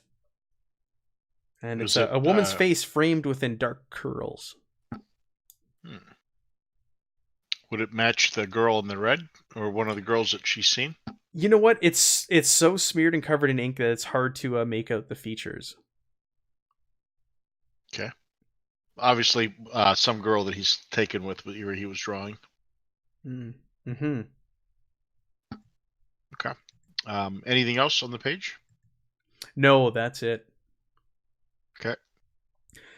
So as soon as Diesel and the prostitute are ushered out of sight, everybody goes back to their business and partying.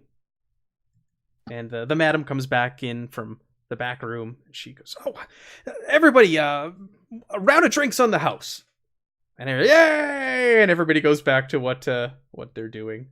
And the woman who came down the stairs, a striking figure, she it's hard to look away from her. You're locked on her because she seems really out of place, even in a notable brothel such as One Eye Jacobs. Something about her stands out. Something about Marie stands out. Why don't you guys go ahead and make me a challenging awareness test? Let's go do another awareness test here while you're studying Marie. Oh, look at Barsh. Did you say awareness? Yeah. And at what? So Standards? Erg, it is a challenging.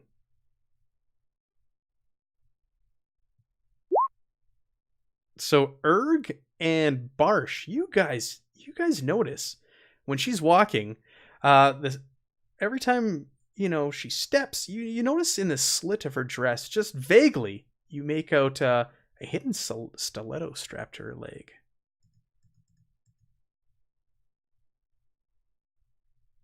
So she makes her way in, and she goes over to the bar, and she puts her back to the bar, and she stands there just kind of taking in the room, watching everyone, not really saying anything. I'm going to go up to her, see if I can start up a conversation, see what rumors I can get out. The dunderheads going over there to get rumors. I like it. I like it. So yeah, you're just gonna stroll over to the Ardain woman, the beautiful, gorgeous woman. The scent of her perfume becomes greater and greater as you walk on over to her. Doesn't have. What does a place like this bring to a woman? What'd you say? What does a place like this bring to a woman like you? You know what we're gonna do? Yeah, you start asking her questions. What we're gonna do is we're gonna do a social intrigue. Remember those? Remember we did that, I think, in the first and second session, the social intrigue? There's a simple exchange and a complex exchange. This is going to be a complex exchange, and this is where you guys need to get together, and you need to figure out what you want to ask her. You have to tell me ahead of time, and then you're going to choose an opposed skill or an appropriate skill that you're going to try and use to leverage information out of her. And I'm going to secretly choose one that will not help you at all in the situation. A favorable and an unfavorable skill, remember? Yeah, so we all kind of chip in on this, right? Yeah, so you guys all gonna make your way over to her, and when you see the big ogre who kind of speaks his mind and speaks out of turn, make her way over there. The rest of you kind of jump to your feet and go, "Oh shit! Okay, we gotta get in on this." And you guys all make your way over there. So go ahead and discuss what she's you want. Go ahead. Sorry. Clearly out of place. Why is she here? I'd like to know. Who is she? Like beyond her name. Why is she here?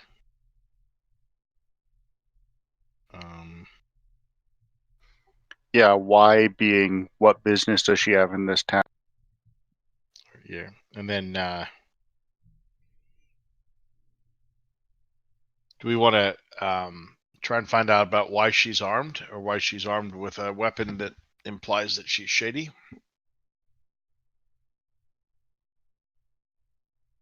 And then there's the man at the fireplace. Why did he get so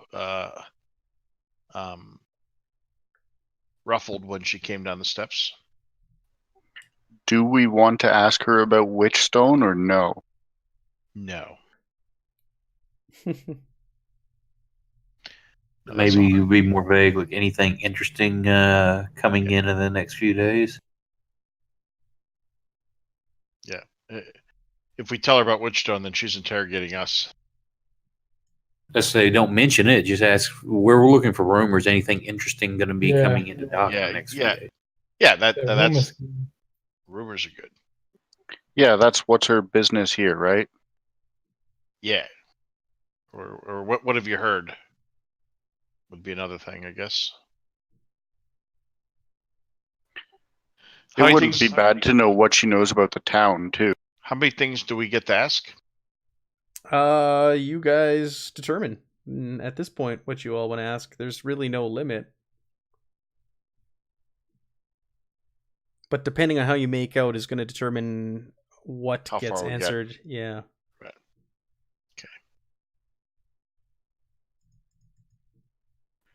Okay, to recap, why she's here, what she's doing, what her business is in town, what she's looking for over the next few days.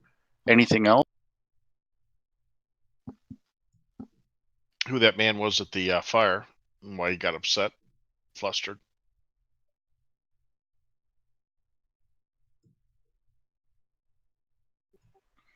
My stupid character really wants to ask her about Witchstone. If Ruby sees him making the word witch, she's gonna stomp on his toe.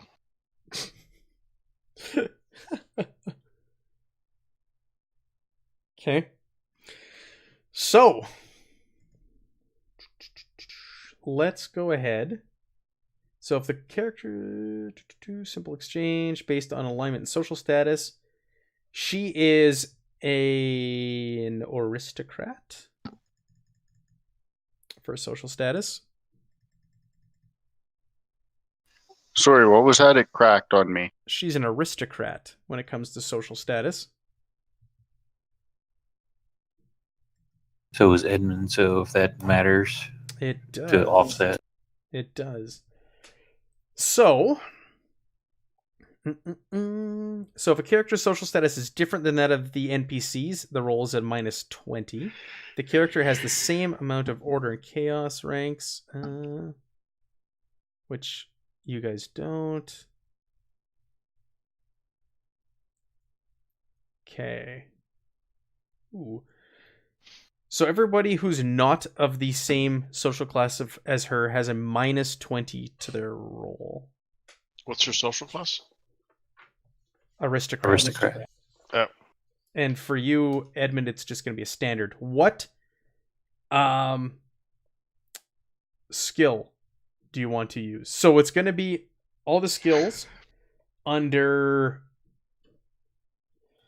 Fellowship, right? fellowship. So which one do you want to leverage to get information out of her?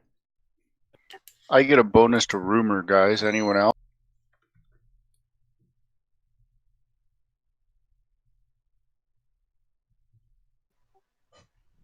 I'm using rumor. All right, rumor it is. Well, Yeah, I'm what trained else? in rumor and bargain would be my best two probably. Do you want to do bargain or rumor? You want to do bargain because Erg's already doing Yeah, rumor? I'll do bargain. Okay. What else, fellas? Ruby has charm and guile.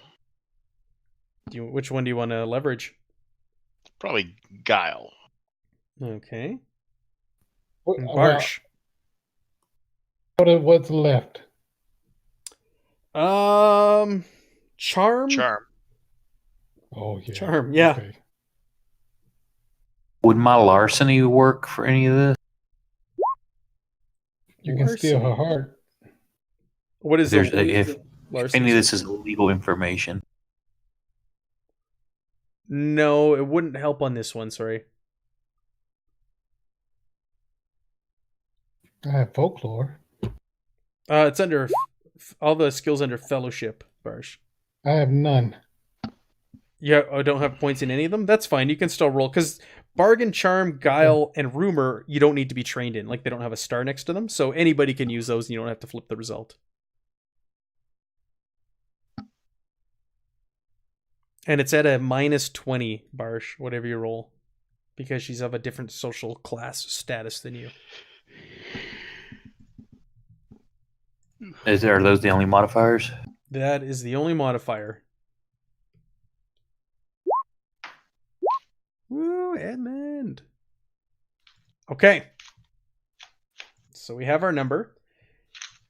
What we're going to do is, why don't we take just a quick break here, and we'll come back to the exchange with the mysterious Ardane woman. Okay. Quick bio break here. So we'll be back in 5 minutes.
Okay, we are back from our break. We just finished a social intrigue encounter to try and get some information about this woman who's appeared in the bar and looks quite out of place. All right, so Edmund, you walk up to her and go ahead and ask her some questions. What, didn't we just give you a list of stuff? Yeah, it was who are you? Why are you here? And what do you know about that man by the fire? Those were the things I had written down. What is your name? What's your quest? What's your favorite color? Got it. So you ask her who she is. So, excuse me, miss. What's your name? She glances over at you and puts a warm smile on her face, and again your nostrils are bombarded with this perfume of hers, and she says, "My name is Marie."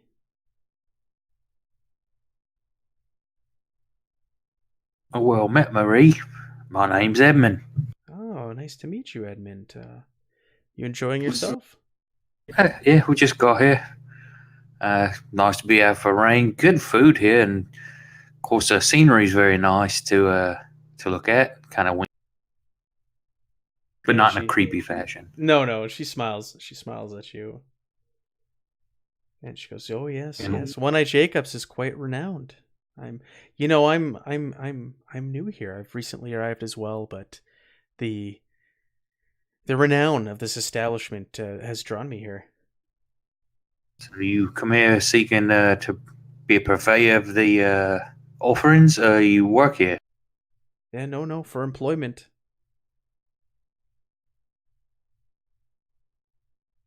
So what kind of what comes on around here besides the typical fare? Anything like coming from the barges worth interest? Yeah, that's where most of the patrons come from. But it's pretty quiet around here. There's not a lot going on, really. One-Eyed's is the pinnacle of this small village. So take you trade in information as well as physical pleasures? Oh, I'm still in training, and she smiles and looks at you. I'm still learning from the madam. Okay, so what do we get? We got her name, what she's doing here, and she didn't really seem to know anything about anything coming in off the barges. Was Yeah. that it? Yeah, that was really it. What about the guy? The one that was being all pansy? Yeah, the well Guy by the coiffed hair that ran away when he saw her and spilled his ink. Right, that one. Mm-hmm. So who's the bloke you made skedaddle out of here? She says, "I don't. He's a strange lad. He just showed up. He showed up tonight as well, and he's been creeping some of the girls out. He's watching them, and he's always in his book, but he doesn't want any companionship whatsoever. Just sits there in his book, head down, and looks up, staring at people every once in a while. I don't know what's up with him." He would. Now this is a different kid from the handsy one. This right? is a different kid. This is the one that was by the fire. Right. Who, yeah. Well groomed, What pale. about Handsy over here? Oh, Diesel? Ugh. Yeah, he's a problem, but it looks like he got what he deserved. He almost lost his hands. Yeah, my buddy over here, he will. He gets handsy. He'll give him his hands back to him and wear around his neck. Well, he's not liked. He doesn't work for the madam. He works for a local racketeer, Bruno Conrad, from what I understand. It's not a secret, but yeah, not well liked. But he's here on Bruno's behalf.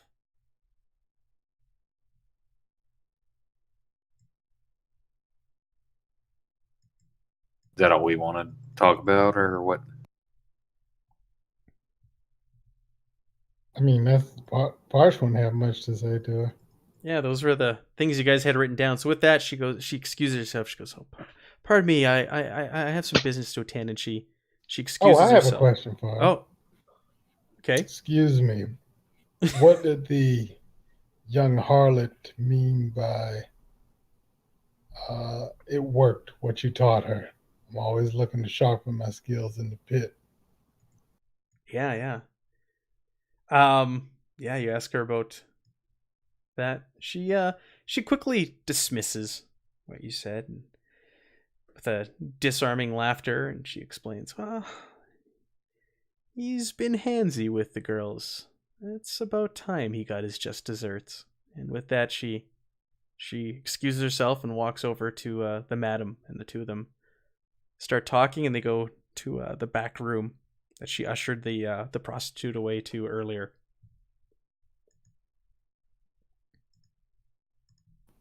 Okay.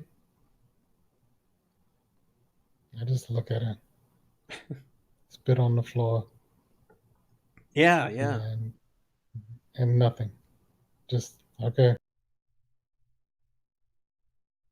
So you guys go back to your table, and the two young ladies, Julian and Vivian, are there waiting for you, and encourage you to keep having a good time or retire for the night. Do we want to go talk to the dude with the book at all?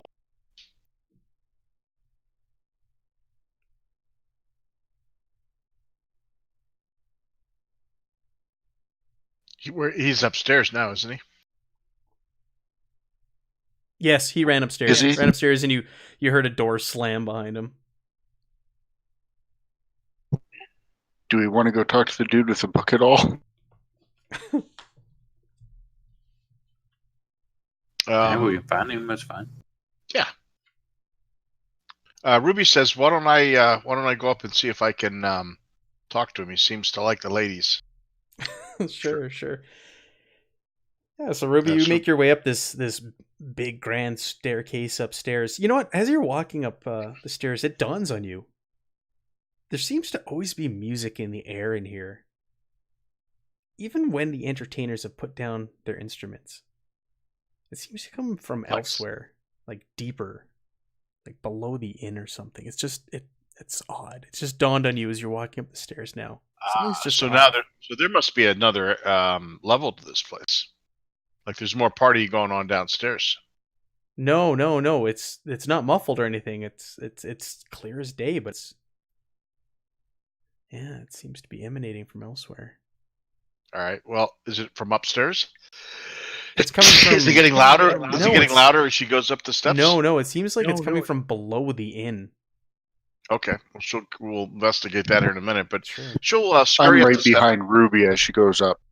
Okay, yeah, that would be good. My buddy the ogre backing me up. She'll scurry up the steps. Sure. And she'll. Does she know what door it is? You have no idea. There's a hallway that goes to a T-junction at the end of it. It's a long hallway, and there's doors on either side. We'll say there's 4 rooms on either side of this hallway. Okay. And you don't know what's down the T-junction. She'll start working her way down, listening to each door as she goes to see if she can hear anything going on. Oh, yeah. You hear lots of things going on in those rooms. Well, so she's going to look for a door that's quiet because she figures if there's action behind the door, it's probably not her man. Right.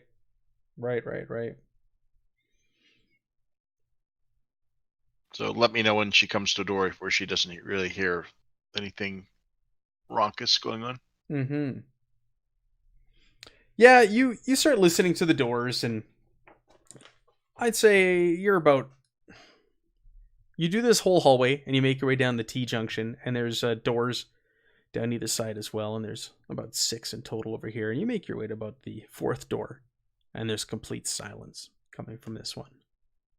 Okay, she'll knock on the door. Okay, yeah, you knock politely on the door, I take it. Mm-hmm. And there's no answer. You wait a few moments, and there's no answer. Is the door locked? You attempt to open the door, and it is locked. Okay, she'll move on and listen to more doors and try and find another quiet room.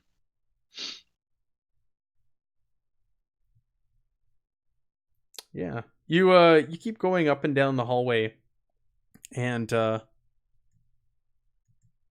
there's you come across another room that doesn't have any Okay. noise or light or anything coming from underneath She'll it. knock. Yeah, you knock, and you can hear some shifting in there, but no answer. She'll knock again. You knock again, and you can hear someone muffled yell, "What?" Um, sorry, looking for the man by the fireplace downstairs. Is that you, sir? You just hear, "Go away, I have something for you. go away." What seems to be the trouble, my friend? I'm tired. Well, I'd really like to give this to you if I could. Hey, do you want to try and use some guile here? Yeah. Okay. Go ahead and do some guile. Go ahead and make it a challenging guile roll.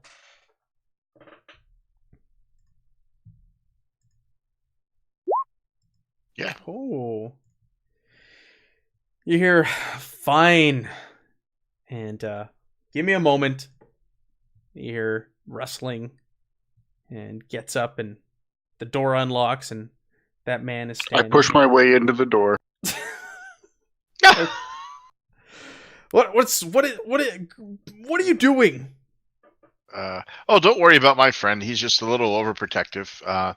As she scoots into the room, and does he have like a little table set up there or anything? Yeah, he's got there's a little side table beside the bed. Little lamp or anything? Yeah, there's a lamp there. Chair? There's a chair. All right, she settles in on the chair, turns the lamp up. She All says, right. "Come, sit with me here a moment." And she pulls out the piece of paper that he left crumpled up. He starts yelling, "Get out of my room! Get out of my room!" And he starts shouting. Okay, she'll just smile. Say, "Oh, come sit with us." He does not listen. He's standing by the bed and he's shouting, "Get out of my room! I'll get the guard here." There's no guard downstairs. But hey, and she'll smooth out the picture he crumpled up and says, "I wanted to return this to you. You're quite a talented artist. I couldn't tell. Where did you get that? Well, you dropped it. That's why I said I was returning something to you. Give that here. That's mine." Yeah, she hands it to him. She says, "Yes, that's why I'm here to help." He snatches it and he crumples it up and he holds it to like his chest. Get out of my room. Thank you for returning this. Be gone. Is that one of the girls downstairs? You see a look on his face when you ask that, and he feigns when you ask that. No, it's not. She smiles and she says, I understand. Women understand these things. Your heart wants what it wants. Have you worked up the courage to talk to her yet? No. So as you're asking, you can hear commotion coming up the stairs. While you're in there from his shouting. Okay. You guys on the main floor, you see the madam and a number of her girls are making their way up there, and she does not look too pleased to have a disturbance in her establishment, and they're heading up the stairs. Okay, well, when Ruby hears people coming up the steps, she'll slip back out to the front of the door, and she'll say, "Well, maybe tomorrow when you're feeling better, we can chat some more." She whispers to him, "Maybe I can help you with your the prize that you seek." She'll give him a wink. Yeah, with that, he demands, "Get out of my room, and I don't want to see you ever again. Go away." And he slams the door. Okay, all right. And you guys are in the hallway, and the madam is standing there, very, very cross. She goes, "What are you doing? Why are you breaking into people's rooms in the middle of the night?" He invited us in. We didn't break in. We're just admirers of fine art. No, I was returning something to him that he'd left down below. She said, I don't care. Get back down there, or go to your room for the night. You will not be disturbing my patrons. Oh, of course. No. We were just trying to. I was just trying to help. Thank you for your offer to give us a room for the night. We appreciate it. Okay, and Ruby will slip off. Right. So yeah, you slip off back downstairs. You guys so you head back downstairs and meet back up with the others. And from then on, for the rest of their time down there, you see the girls are all watching you and they're all whispering to one another. No, Matt. Thank Yeah. you for your offer for a room for the night. Where will we be staying? We always love a complimentary. Ruby will say, "It's this one here. It's the only one that's empty." As she's walking by, she'll tap on the empty one. Yeah, so the madam says, that'll be 3 silver. You just offered us one. Not for free. She'll pull the ogre by his pinky. Come on along.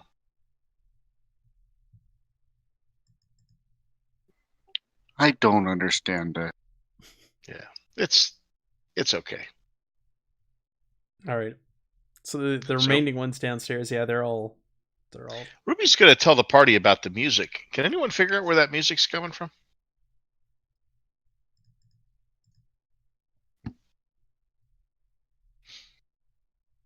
I don't know. Can the rest of us hear it? Yeah, you guys can all hear it. And like I said, like people put their entertainers in there and the instruments go down, but the music continues throughout the establishment. So it's coming from underneath somehow? Yeah, it seems to be like it's coming from somewhere deep below. Is there a door to a basement or anything that we can see? Not where you can see on the main floor where the patrons are. You'd have to be sneaking around to try and find Ask one of the girls. Let's just say, "Hey, love, where does that music come from?" She smiles. She goes, from the entertainers, and she points at the gentlemen with the instruments. Yeah, but they're not playing their instruments right now, and I can still hear the music. And she giggles and says, I don't know what you're talking about. Come on, have another drink. All right. So, can I use any of my my larceny for that? For black market stuff? Yeah. So, you might not have a little bit of a special gambling place, anything going on, maybe downstairs or something. Yeah, go ahead. Yeah, you can add that to asking that question. Yeah, go for it. Would that be rumors or? Because this is for bargain test. Oh. But it's defined do procuring rumors. illegal information. You gain a plus 20 to bargain test. So Yeah. Yep. Go ahead. would it be bargain though instead of rumor? Or? No, let's keep it on bargain and give yourself plus 20. We'll just roll with it in this situation.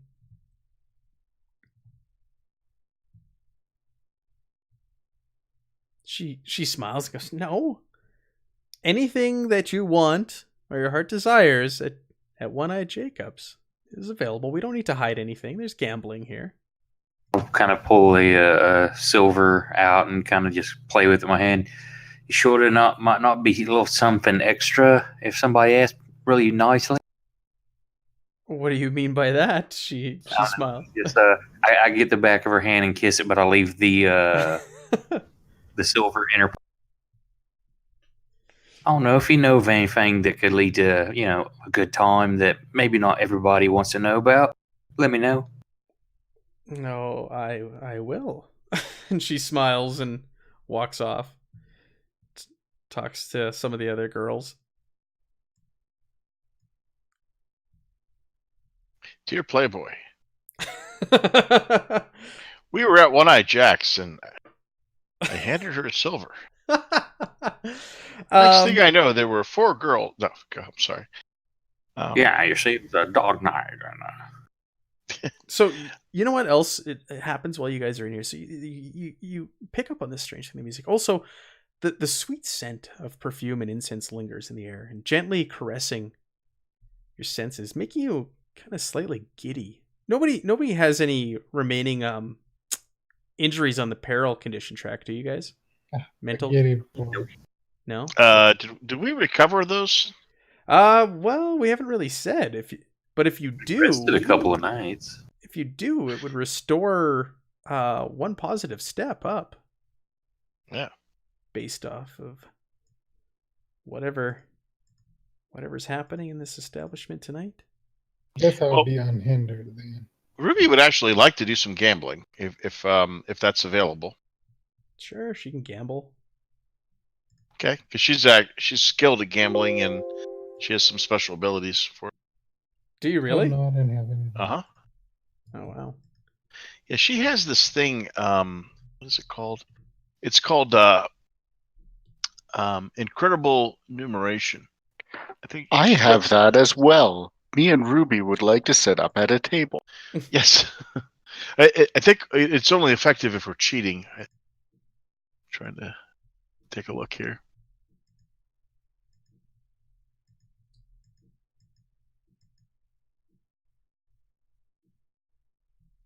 When counting or cheating, you get a +10 base chance to skill tests. You are a human calculator and can determine odds with great speed. I'm a halfling calculator. I'm still stuck on a giddy barsh. Giddy barsh. Yeah, Oh yeah. what does that look like? Yeah. Show us that. It's a nightmare.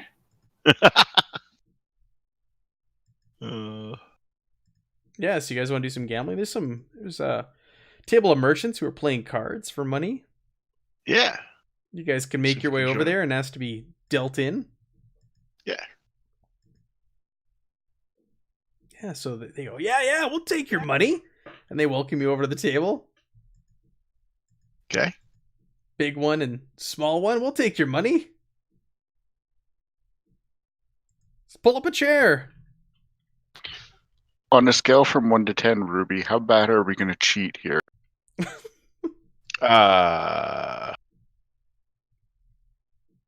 What game is it? It's just a card game. We'll say it's, I don't know, equivalent of like poker or something. Okay. Yeah. So what kind of stakes are they playing with?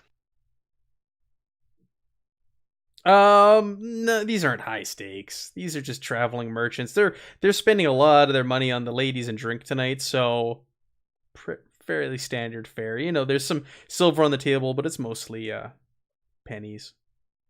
All right. So do you want us to do separate rolls, or do you want us to? Yeah, you're gonna do separate rolls. So what does this thing give you that you guys both have, the enumeration? It just basically gives us if there's counting involved, which I think poker would allow that. Keeping track of cards gives you a +10. Okay.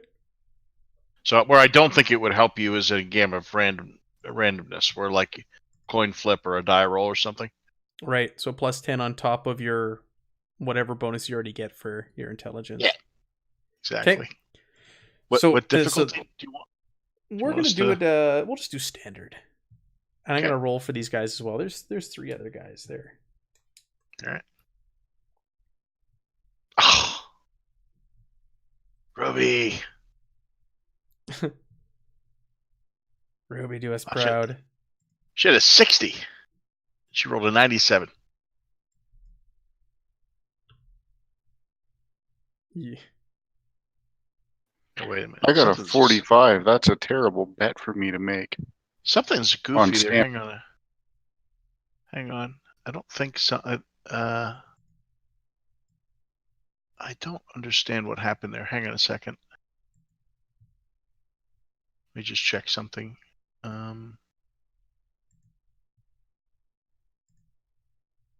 Well, these guys are doing really good. If you could beat a 5, so you guys all. You know what? Something goofy happened because when I added the 10, my rating went to 45. When I do it without the bonus, it's a 50. So I don't understand. Oh, there it is. Oh, it took a second time to. That's weird. All right, let me try and get the. It didn't give me my skill point the first time I rolled it, and then the second time I rolled it, I didn't get my situational one. Let me try one more time. Sorry. Okay. Then keep saying shit until I get a Yeah, win. exactly. I'm just gonna keep. Well, doing this. no, but I mean, you can see it right there. Like under gamble, I got nothing for my gamble bonus, and I got nothing for my situational modifier. Let's take a look at Ruby. Do you get? It's just not showing up. So Well, it's a standard roll, so there shouldn't be a situational modifier. Except she has a skill for that gives her 10. But so you'd have to put that in yourself. That 10. I did. Let me try and see if it works this time. See, now this time it worked. All right. So you guys play your best hands, but unfortunately, one of the merchants there at the table. Well, hold on. He rolled a 1. He rolled a 1. You got 5. You got +4. All right. She got 11. So yeah, he critical he beats success you out. on Ruby. It's pretty close. It comes down to the two of you, but he ends up throwing down a better hand and collecting the pot. All right. How much did she lose? You guys lost 2 pennies. Oh, okay. Well, this isn't worth it. We're leaving. Yeah, this isn't high stakes. You're gonna get to a city and go do some big time gambling. Not with some merchants looking to get lucky and drunk at a brothel. Why does this rolling system require? I gotta hit the roll like 3 times to flush it out. I don't know. What browser are you using? I'm using Chrome. Well, it should be fine. Okay.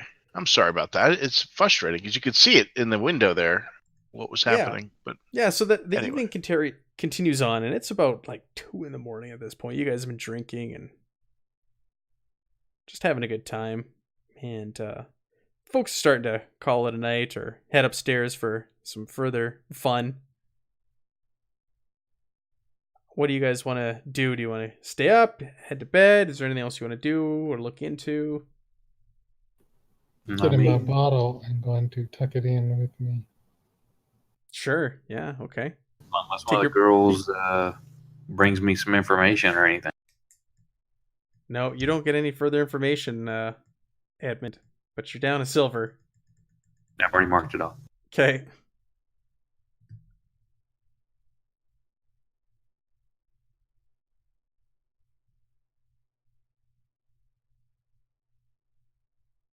Okay, you guys want to call it a night? And then tomorrow is the 12th? Let's go to our complimentary room. Okay, so you guys all call it a night. And you guys, you toss and turn all night. You have like weird, bizarre dreams, and you're unable to settle. We got 4 people here. Let's roll a d4. I'm gonna choose someone randomly for this. So Edmund, you have a particularly troubling dream tonight. You dream of an insidiously tall, pale demon man combing its hair over and over, and you're just plagued and troubled by this throughout the night. You wake up tossing and turning and just in a cold sweat, and you look at the dresser beside you, and you find there's an obsidian comb sitting there, just like the one that the demon was combing its hair with. So I take it this combing all night's not like an ASMR thing for me? No. And you have a real... Everybody has a real rough sleep throughout the night. You all wake up the next day to imperiled on your peril condition track because of the rough night you had. Perfume doesn't offset it. No, not this We time. shouldn't have gone to sleep. Only one person, right? All of you.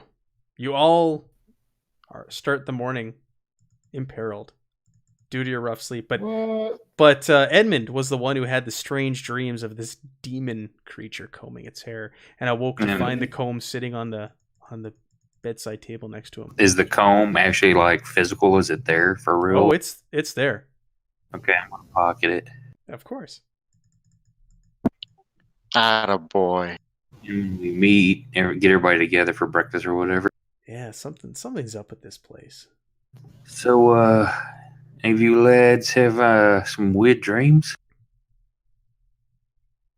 Didn't sleep real well. I had this real crazy dream. Real tall fella, kind of demon-looking thing, just kept combing its hair over and over.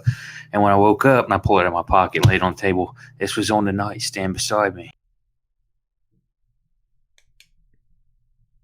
You tried combing your hair with it yet?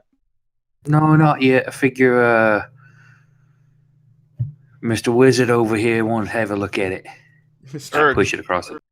Yeah, Erg, what do you make of that? Is it magic? God damn it! 1 second. Yeah, he don't like us saying either. Incantation. Oh. Erg combs his hair with it. 7 corruption. No, I'm just kidding. No, not that you comb your hair with it. Nothing happens. No, nothing happens. Your hair's a little bit straighter. Well, I do that. I check it for magic. I'll roll incantation. What do you want me to roll it at? Go ahead and do it at a... Matt, if you're talking, I can't hear you. Can't hear me? Hello? Can you hear me? I Can't hear it. Does that mean it must be me? Can anybody hear me? I can hear you. Okay. Is it me? I can hear you. It's Mike. Go ahead and do it at a challenging. Hello? Mike, we can hear you.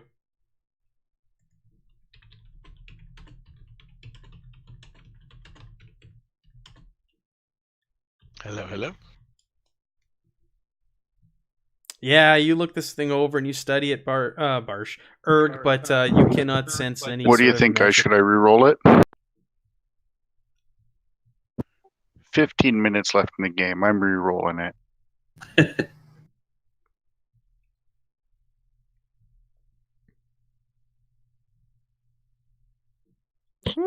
Critical success. Yeah, you look this thing over further, and while it does not appear to be magical, there is something off about it, but it doesn't seem to have any magical properties.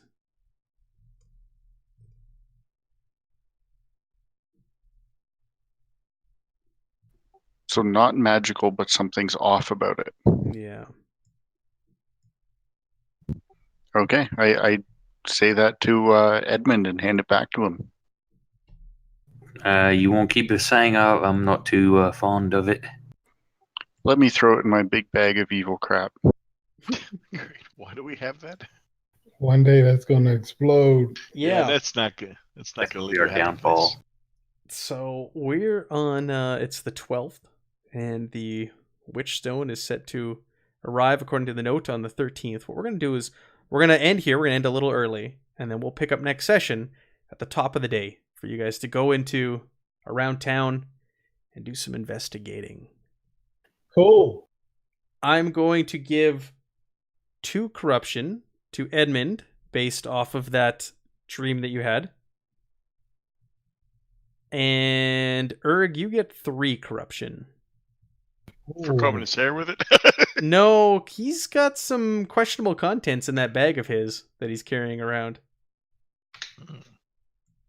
So, I'm going to go... Why don't I roll that right now? So if I roll under, you guys gain the bad. If I roll above, you get the good. So let's do Edmund first. You're fine. Erg, you gain a... I get my first chaos rank. You get a rank of chaos. So that goes back down to 0, correct? Yep. You got your first rank of chaos. And you guys, Barsh and Ruby, you guys get an order. So I'm showing to be up to like 7 now. Is that correct? That is I'm at correct. 6.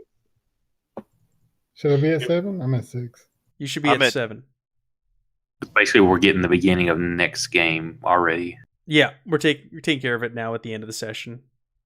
Wait, Which we so technically- my order is up to 5. Does that sound right? No, you should have 7 order. Yeah, you're at Yes. 7, Mike. Okay. What does it mean to be at 7 order? When you, When you get get to to 9, it resets and you get another. What are those really good ones? Fate Is it points? 9 or is it actually 10? Is it the You can 10th get one a that Ten. fate resets point, it? or you get a fate point, or you can change it in if you take certain other things for like a demonic gift and whatnot. Oh, You can make that go away. So, yeah, 10. Yes, thanks. interesting. Okay. So, yeah. So, Erg got his first chaos. Oh, so now how does I just looked on the sheet here. Reputation points. Do we have like points in that since we're starting to be known, or has Not just yet. We will get into that. You guys are building a name for yourselves. Where do we have fate points? right at the very top, like beside background, like where all your buttons are for skills, combat, talents? It's right Oh, below I it. see it. Yep. Okay, and then reputation. Okay. When do we get other fate points at some point? If you get 10 ranks in order, you can get into another fate point. Those are your okay. get out of jail free cards, right? If you die or if you lose a limb, you just oh no, I'm cashing in a fate point. And then if you build up, as you build up your chaos points, then something happens. You become a mutant. You start getting bad things. Yeah. Okay. You start growing bulbous eyes and skull Skull faces. head. Yeah, things like that. Hey Matt, what kind of reward points we get tonight? Oh yeah. I guess I gotta reward you guys, don't I? It's 150 tonight. You guys did good role playing. Good role playing in the beginning. Good role playing throughout. I like it. You guys threw some curveballs, which is always good. So go ahead and 150 experience.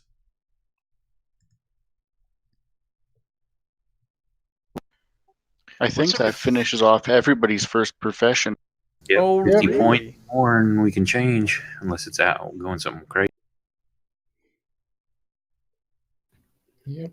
So there you go. So That's we your need- homework for the week. Figure out where you want to go next with your profession Well, we can't buy into it until we have another 50, right? until the end of next session. But start doing your research now to figure out what you want to go towards. I know Erg has charted his all out. He knows where he wants to go immediately.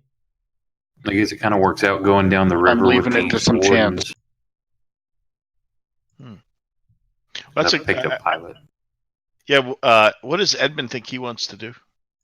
I don't know yet, honestly. I figure I'll stay something on criminal background, but try to increase my smuggling stuff. All the disguise, bargain, rumors,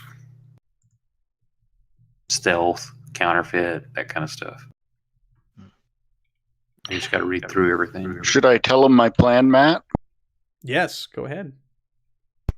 So I've got a amulet, an ex-enchanted amulet from a dead innocent, as well as a demon's claw. I'm going to channel power and open it to the ether and see which god comes and offers me more power. So it could be a demon, it could be a it could be a like pyromancer, or it could be a elementalist. Hey, I'm going to be doing it pretty random. So the ruinous powers will reward you. There's a reason why he hung on to the scroll of summoned demon servant and a severed demon servant hand. And soon we'll be getting you your witch stone. Interesting. Or so he hopes. Yeah. So I think the requirement for assassin is 2 stealth things. So I can get 1 stealth using 200 points, right? Yeah, you can get 1 stealth now with your rewards points. Assassin, if it's asking for 2, it's probably a pretty hard skill to get into. So you need a second from your second profession to be able to move into it in your.